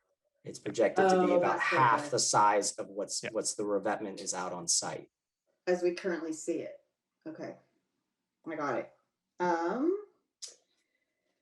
Okay, there was a lot of discussion about, you know, when we've been talking about the movement of the sand and that seems to lead a couple of callers tonight to the conclusion that it's really a risk, basically, if I'm summing up their words accurately, because of the cost of maintenance of a hybrid option. The cost is high, the cost of sand, where do you get it? And, you know, frankly, the statement that Pacifica isn't great on maintenance in its, that was the statement that was made. I would like to probe with that a little bit more and know more. Is it in fact a 15-year option, as one caller stated, if we choose a hybrid option because of the riskiness of losing that sand? Is that what makes it a 15-year option instead of a 50-year option? So all of the alternatives were designed with a 50-year life in mind, and that includes the hybrid. I think what possibly they were getting at was that we're estimating, or the team's estimating, that there's a possibility that sand could stick around for at least, or it could stick around up to 15 years. They're not certain on that. We're not certain on that time range, but we believe that the sand, you know, could last that long. And so that's possibly where they're thinking it is a 15-year solution. However, there is the operation and maintenance is high within that hybrid because it's planning for renourishments throughout its life. So it has 2 renourishments of the same amount, I believe, of the initial nourishment planned out throughout its life. So does that make sense? And then also, just to add on top of that, if the sand nourishment was not maintained for some reason, or you know, I don't want to begin to speculate, if it was somehow not, the wall is designed to stand alone with that rock scour apron. So it would not last 15 years, even if the renourishments did not occur. Got it. Thank you. Who was next? Councilmember Vatterlas. Mike was talking about a walkway, and earlier we were talking about the deflection. And what if you had a walkway over the top with the seawall, the rock revetment, and the walkway over the top at the same level as the road? Then the waves could come in, go through the rocks, hit the seawall, go back out and deflect over the top, which wouldn't have anything. No overtopping would occur at all. Now, I don't know about the maintenance of what you would put as your walkway. I mean, if you did concrete, it may destroy the concrete on top. I know. So just another thought.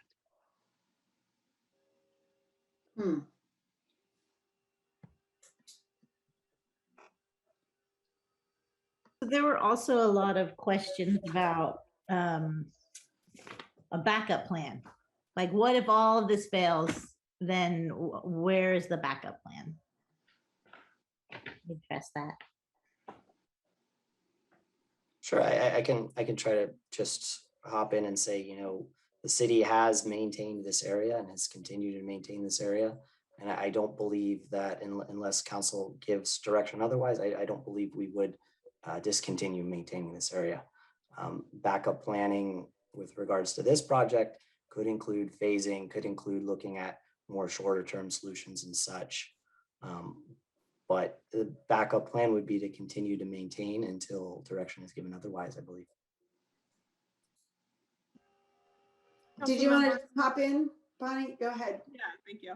I just wanted to add that in our certification draft LCLUP, we do have a policy to monitor our sea level rise adaptation plan. So if there is an issue or a change in the environment or funding or regulations that, you know, affect the ability to have that seawall or have this project in the future, there are triggers in our certification draft LCLUP to go back and reevaluate our adaptation strategy and move from there. So just wanted to remind you of that point. Thank you for that.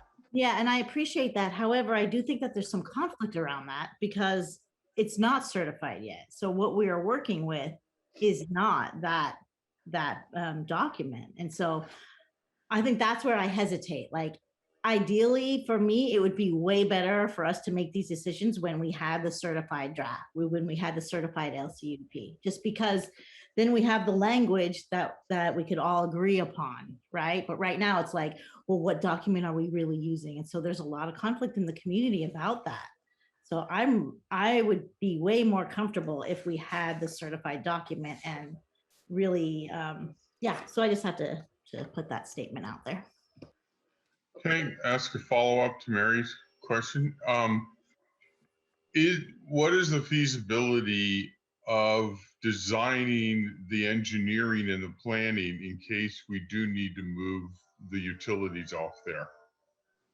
Not, you know, just because if it's taking us 2 years to design the seawall, 2 to 5 years, whatever, and we do, but there is some catastrophic thing where we need to move the utilities, we at least have the planning on the shelf to be able to implement it relatively quickly. Is that is that feasible? So I can start that off, and then possibly Director Peterson can hop in and help me with some of the long-term planning on infrastructure.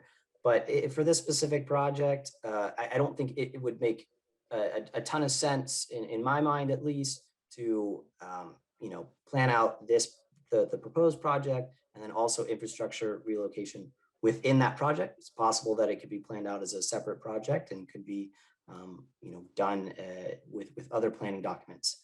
But like oh I yeah, said, no, I'm talking as like a separate plan, a separate document. Okay. Yeah, that it's a backup plan in a file that, you know, something happens, you can act on it relatively quickly because the design, because obviously if that seawall was to go, that pump station would probably go, and that pump station handles a lot of stuff. You know what I mean? Yeah, I hear you. Director Peterson, if Director Peterson, did you want to weigh in? Yes, thank you. Lisa Peterson, Director of Public Works. So I would just like to make a couple of notes regarding this. First of all, relocation of the infrastructure is a big deal. So it's not something that can necessarily be designed, you know, easily, and it would be very expensive. And, you know, initially having conversations with Deputy Director Sun, who is here and, you know, if needed, can provide more information. You know, we're looking even for, you know, relocation of infrastructure, just talking about our own sewer, you know, that's, you know, with the plans and planning of doing that and being able to do that, you know, that's like a 10 to 15 year time frame. So it's not something that's simple. One thing that we do have and that we have been working on is, you know, the collections system master plan. And, you know, we're getting, you know, ready to finalize the phase 2 of that. And so that does give us some direction, but I did want to note that, you know, it's not, you know, just creating a quick plan to be able to do this. It's actually a very complicated project for relocation of all that infrastructure. And I don't know, Deputy Director Sun, did you want to add anything to that? Thank you, Director Peterson, Honorable Mayor, City Council members, Lewis Sun, Deputy Director of Public Works, Wastewater. Director Peterson is correct. We are in the process of completing our sewer master plan phase 2.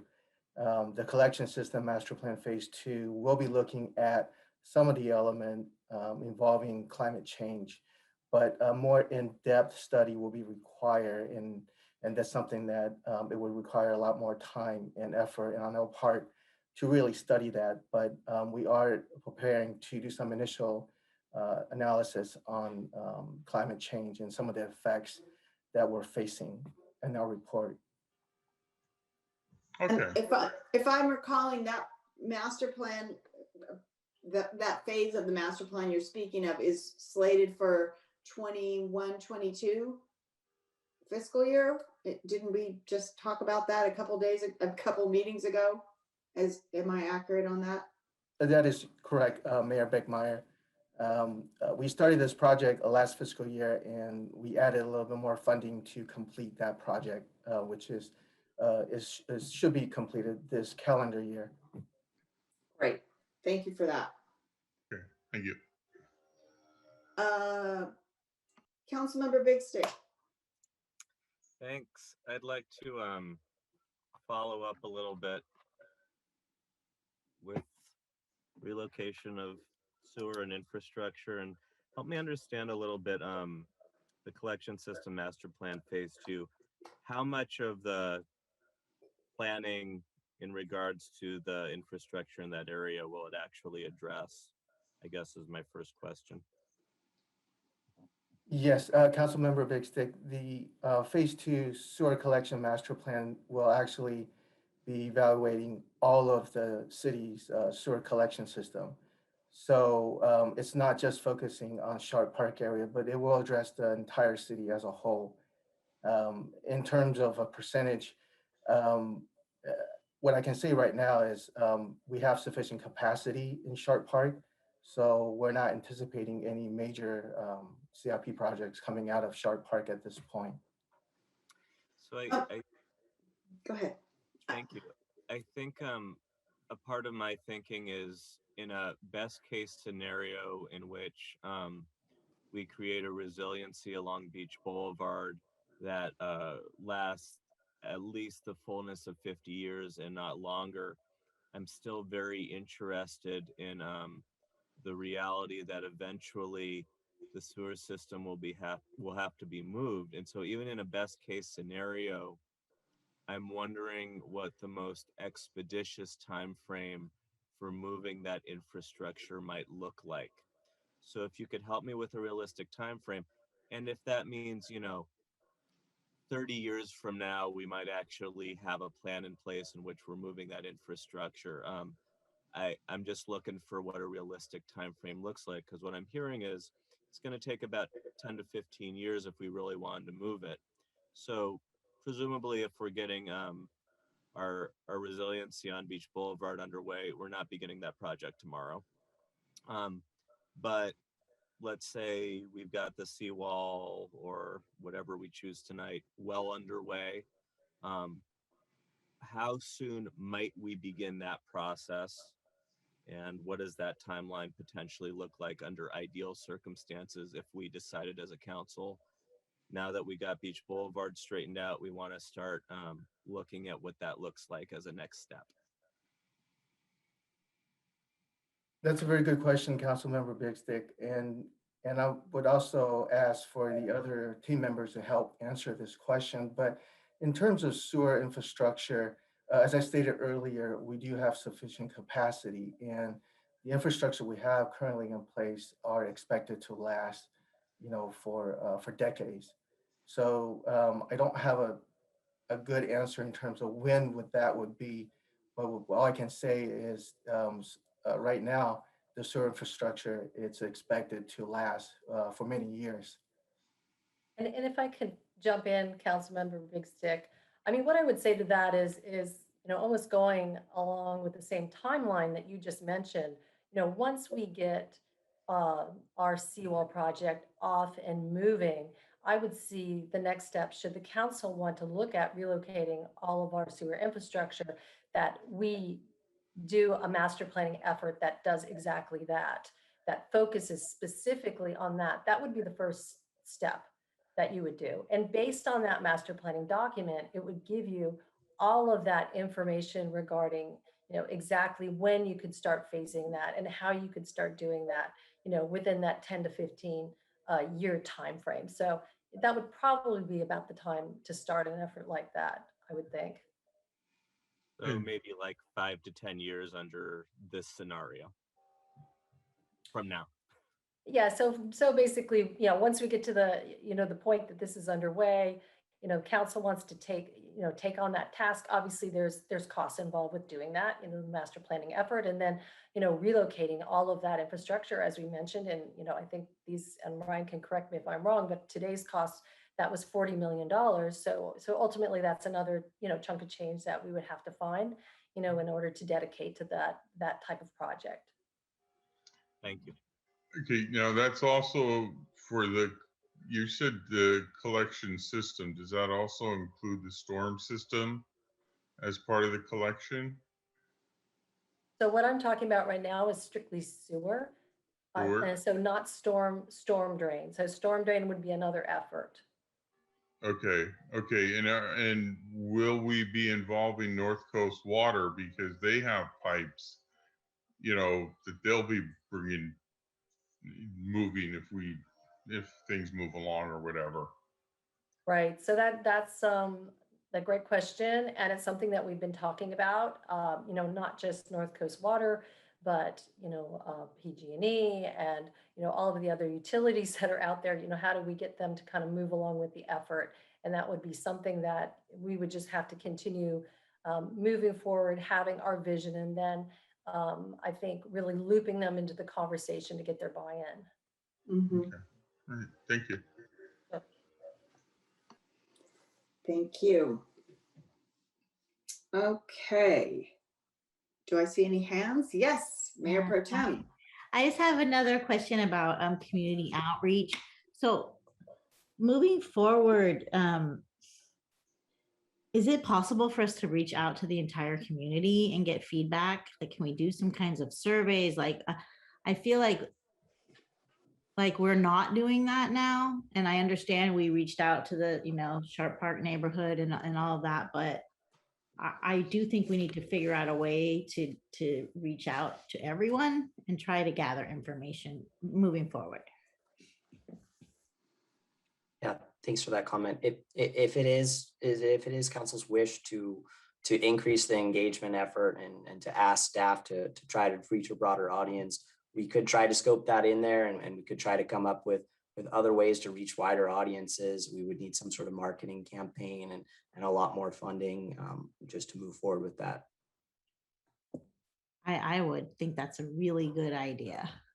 Mm-hmm. I agree.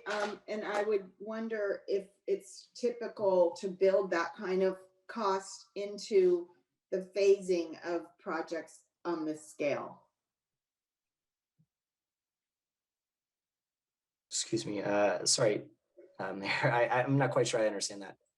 So a project of this scale, replacing the seawall with something, is the outreach for each of the phases, as you outlined earlier tonight, there would be public comment, public engagement. Is it built into the budget for those projects to do that outreach? I'm looking at Paul, and it sounds like he's nodding his head. I'm not entirely sure if that specific element was built into their estimates at the level that they were doing them. Paul, could you fill us in on that? Yeah, so we provided a high-level estimate to you, to the city for phase 2 for the design and permitting and environmental. And yes, we anticipate that there will be community outreach in that amount. And so we were conservative in that $2 to $3 million, and it would cover a fair amount of outreach. But I'm not too sure what level of outreach we're talking about here, but I'm sure that it could be covered in that amount. We were conservative just for these unknown things that pop up along the way. And we've done like flash polling and surveying before, so maybe there's a a few different ways that we can look at outreaching. It's hard because even they sent out 2,000 postcards and hardly any people from the neighborhood showed up. And those are the people most affected. We advertised it on social media. It was in Connect with Pacifica over and over. And there were there were 4 other meetings besides this one. And I don't know how to get people more involved. It was harder, or it was probably easier with Zoom to get people involved than it was. But we had people who came out when we did the LCP process, and those were in-person meetings. That's what I was going to say. That was another piece. We did see attendance at those fairly high. And this is important. This issue is important for the entire city. Absolutely. So, but we did advertise it to the entire city. And I don't know how you get people more involved in it. I think the housing for all meetings got quite a bit of attention, but let me just ask the question. Okay, we're going into phase 2. What is the timeline with phase 2? So would you need or want public input now at the very beginning? Or would you want to go back, do your study of literal cells and designs and stuff, and then come to the public for community outreach down the road at the end? You know, what do you envision a timeline to be? Yeah, sure. Thanks for the question, Councilman O'Neill. I think we've given the preliminary 2 to 5 year estimate for how long phase 2 would last. I don't think we've dug in deep enough in the scoping to truly know exactly when we would go and exactly what we'd be talking about to the community at different points. I think it would be, likely along the entire process, we'd be doing community outreach, honestly.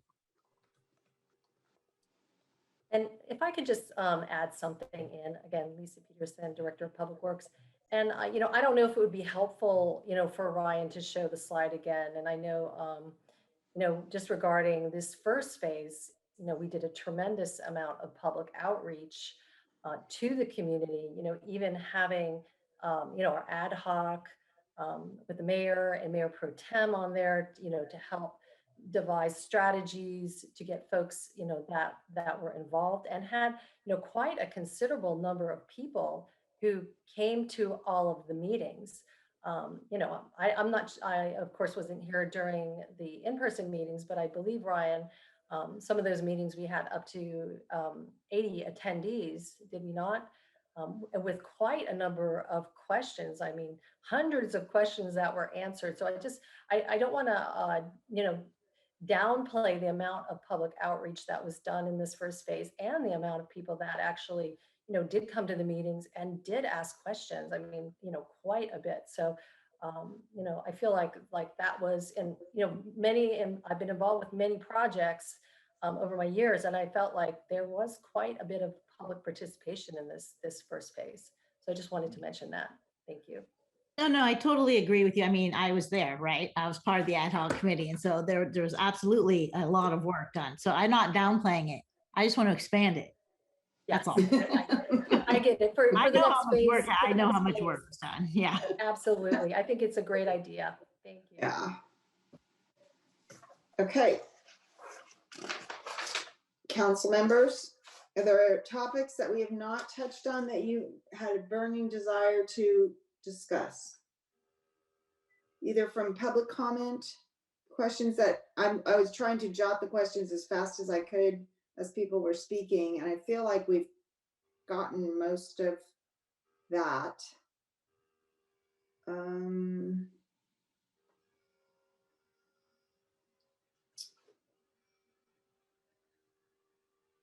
I think we're probably ready to sum it up. Yes. So on that note, the recommended alternative is the hybrid alternative. A number of our citizens and attendees tonight spoke to that. Oh, Councilmember Big Stick. You're muted. Thank you. I was just going to volunteer for deliberation when you begin. Oh, you were waiting. Start. Go ahead. Well, I'm yeah, starting. Okay. So when it comes to the hybrid itself, I'm torn in two directions, and a lot of it has to do with sand, and it's just because there's a big question mark in my head about sand is the bottom line. So I really feel like deferring on that point to council and hearing what y'all have to say. And I'm inclined to go with consensus just because I don't have that strong urge. But the part I do have the strong urge about is seeing this in context. And I asked a question early on, and I think that there's a context in which we are reaching out to the Army Corps of Engineers to do a study of the coastline, and that this fits into that. This is my understanding that this project does not exist in a vacuum, first of all, that this project is going to be fitting it as one piece into a larger, more holistic study and approach ultimately. And that kind of segues into the phase 2 thing, where all of these technical unknowns and the what ifs and the what ifs and the what ifs seems like phase 2 is there to answer that. And getting back to kind of this chicken egg feeling I got sometimes listening to some of the feedback and thinking about some of the issues, and frankly why I find myself ambivalent about sand to the point I still am, is because of this chicken and egg paradox that keeps going on in my head. But the phase 2, I think, answers a lot of that. And so I'm trusting phase 2 to flesh out a lot of the bones that I'm looking at right now. And so when it comes to the Coastal Commission, the point is well taken by a lot of feedback we got in written form, if not in verbal form, that, at the end of the day, they're our partner. We are working with them, and we need to figure out what's good for California, which gets back to where I begin anyway. And every time I think of Coastal Commission, where my mind goes is visitors serving, visitors serving, visitors serving, visitors serving. And that's why we need to protect this area, is because, whether it's golf course or beach or pier, let alone homes, let alone city infrastructure. If we're talking about the sewer system alone, and if we were to decide tomorrow that we want to up and move everything, well, we're talking about a decade to a decade and a half before we'd complete that. Meanwhile, we have a pier whose lifespan looks like 5 to 10 years if we don't start doing something immediately. And it looks to me like if we don't go on to the next step, well, if we do go on to the next step, it's about possibly 5 years before we could actually start addressing that. And if we would decide to move the sewer tomorrow, well, that's 10 to 15 years. Okay, so we need to start doing it now. And if we're just patching, there's this question of how much money are we wasting over time if we merely do patches, let alone if we actually armor the thing. So I do favor moving the sewer system. I do favor recognizing that no matter how much we armor, no matter over how long a period of time, and I don't know what best case scenarios look like, eventually ocean wins. To my mind, that's a simple equation. Eventually ocean wins. But right now, ocean is winning to a point where if we don't start doing some serious armoring, we can't get the sewer moved before the ocean wins. And that's a big chunk of this also. And so I'm leaning toward figuring out which of these models we prefer. And again, I'm inclined to go with consensus of where council thinks the best fit is, so that we can get that up and running, so that then we can start having that discussion about where to move the sewer. Because right now, the ocean's moving, winning too much for us to be able to move the sewer quickly enough is the way I'm looking at it. So I want to get us armored, not so that we're armored in perpetuity, so that everything stays up and running, while then we have the luxury of moving on to that next step of the conversation, which is, okay, now how are we going to move the sewer sooner than later? Let alone the rest of the infrastructure. Okay. I'm trying to be polite as the moderator and not just jump in, but if no one else is going to jump in, I'm jumping in. Jump. Oh, I'm jumping. Okay. I believe this decision is huge. It's a huge decision that is, you know, we got a lot of chiding email this week about what kind of a council do you want to be? Are you going to be the council that takes a bold action? Are you going to be the council that, you know, whatever? If this is tough, and this is something we've been working on, you know, I've been on 3 years, Mike's been on 9 years. This isn't like we just thought of this last week. This has been a constant focus of this city for a long time. And we're here now, and we're at decision point. And when I hear so many people in the community say, more study needed, don't do it now, we need to look for longer term alternatives. I don't think we have the long term to look for long term alternatives. Kind of to your point, Tiger, we have to make a decision. So in that regard, I want to make a decision that is likely to be successful. And we also have received a number of emails and a number of comments about our adversarial relationship with the Coastal Commission and how we need to stop that.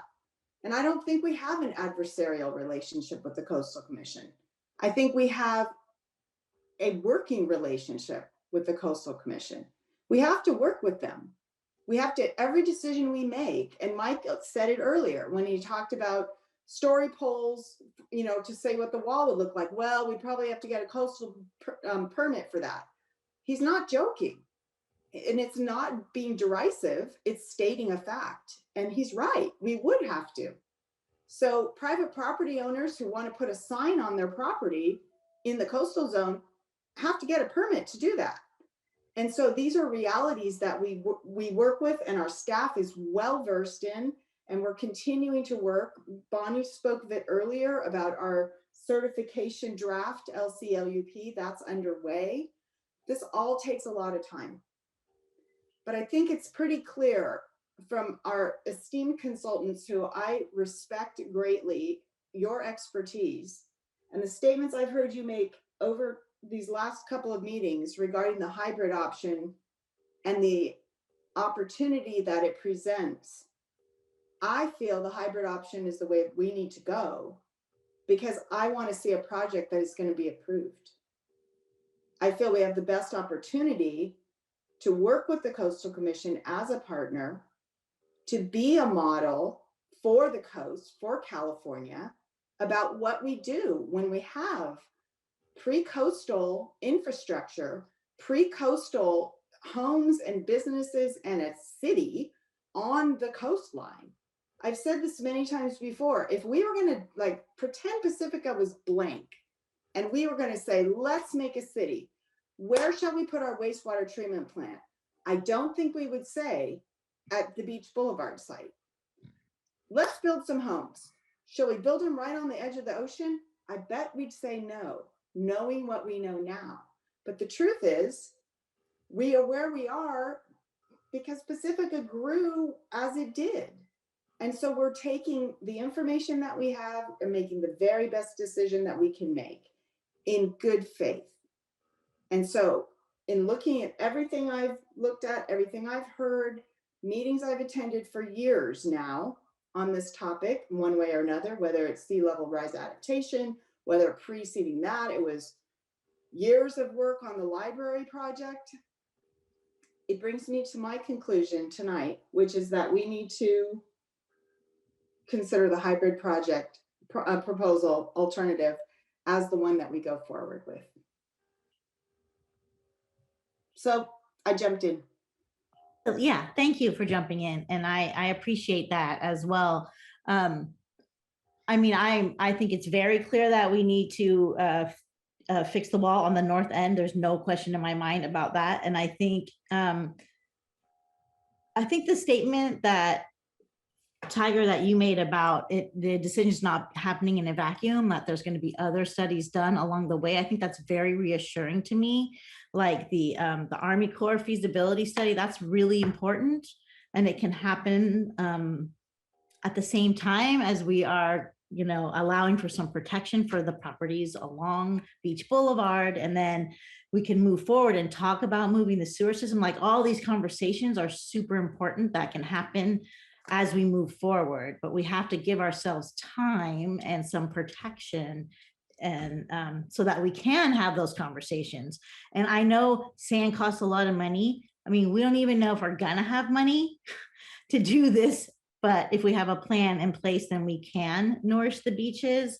And I think that it's important to be able to do that. You know, when we're talking about creating dunes and sandy and living shorelines, and I think about that south side beach in front of the berm, I mean, maybe there's work we can do there, right? I don't know what that could look like, but right now we're just talking about this one section. So I also am in favor of a hybrid model. And what I'm really also in favor of is what's going to happen next and how we can plan for our future together moving forward. So there we go.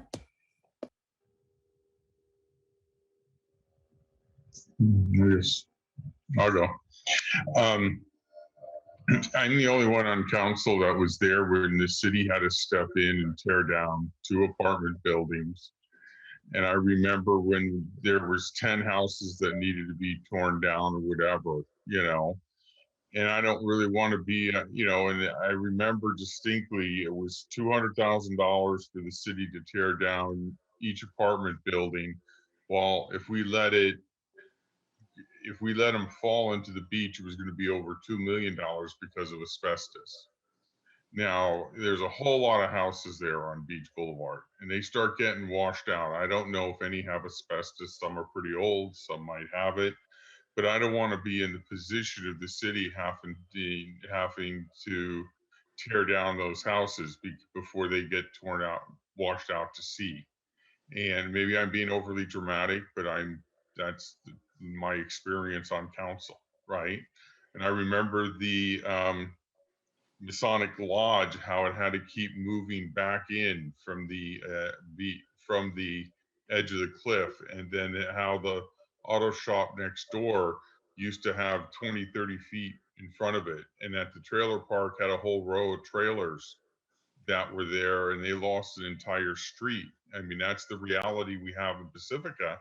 So I think we don't have 5 options, we have 4 options, because the first option of doing nothing is not an option for us. Okay, these are houses, these are people's lives, they're their memories, and they are community members. Okay, whether some people want to call them that or not, you know.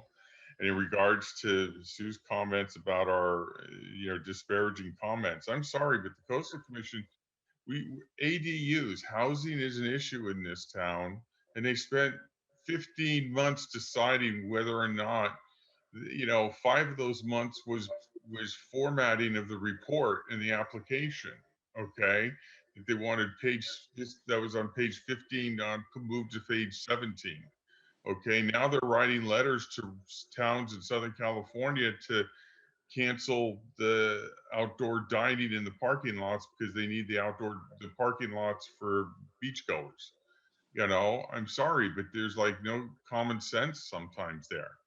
Okay, you have Crescent City where the tectonic plates, sea level is actually receding and not rising because of the tectonic plates. So I agree that I think we need to move forward. I am happy to think that there's going to be some more studies, and they're going to look at the total literal cell thing, because I think that's a major factor for us. And just because we're saying we want the hybrid now doesn't mean that's what we're going to end up with, because as they do the studies and as they, you know, the one constant is change, right?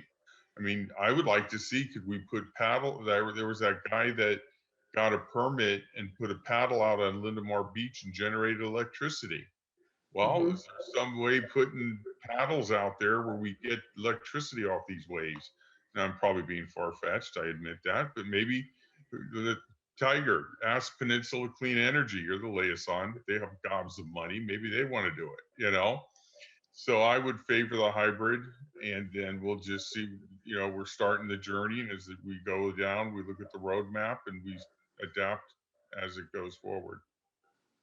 Yeah, thank you for saying that. And also, you know, we don't have the plan set in stone, right? Right. So a 5-foot wall, you know, we can talk about that. We can really look at these things. So yeah, thanks for saying that. Yeah. I think that our main thing is we're protecting infrastructure and the street. That's so important. We obviously cannot let that go. And I think we need to do this now. It's been a long time with a lot of input, and I think we need to do it now. I agree that there are going to be changes. Of course, there are going to be changes. Everything gets changed. But this is important for for our entire city and the well-being of our entire city. And it affects every single person who lives here, not just the ones who live by the beach, but everybody else. So I am in favor of going forward also. I just want to make one more comment. I don't like paralysis by analysis. Okay. I mean, we have been talking about this for umpteen years. 9 years I've been on council. And I mean, I think the horse is dead. It's bloodied. It's time to move forward and put a fork in this and get it done. So any final comments? Councilmember Big Stick? I am in agreement. We're pulling up the agenda to make a motion here. Thank you. And I'm gonna check with the city manager to see if he feels that we have addressed the points in the, I've got to get my other computer, sorry. The agenda item. Okay, I make a motion, accept phase 1 report, select preferred alternative of hybrid, and direct staff to begin scoping of phase 2 for the Beach Boulevard infrastructure preservation project. Second.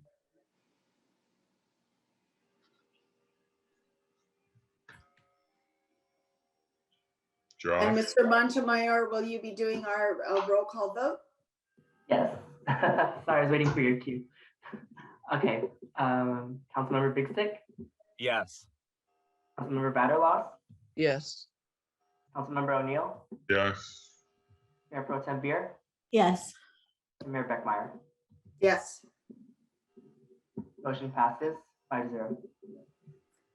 And with that, ladies and gentlemen, we are adjourned at 9:56 p.m.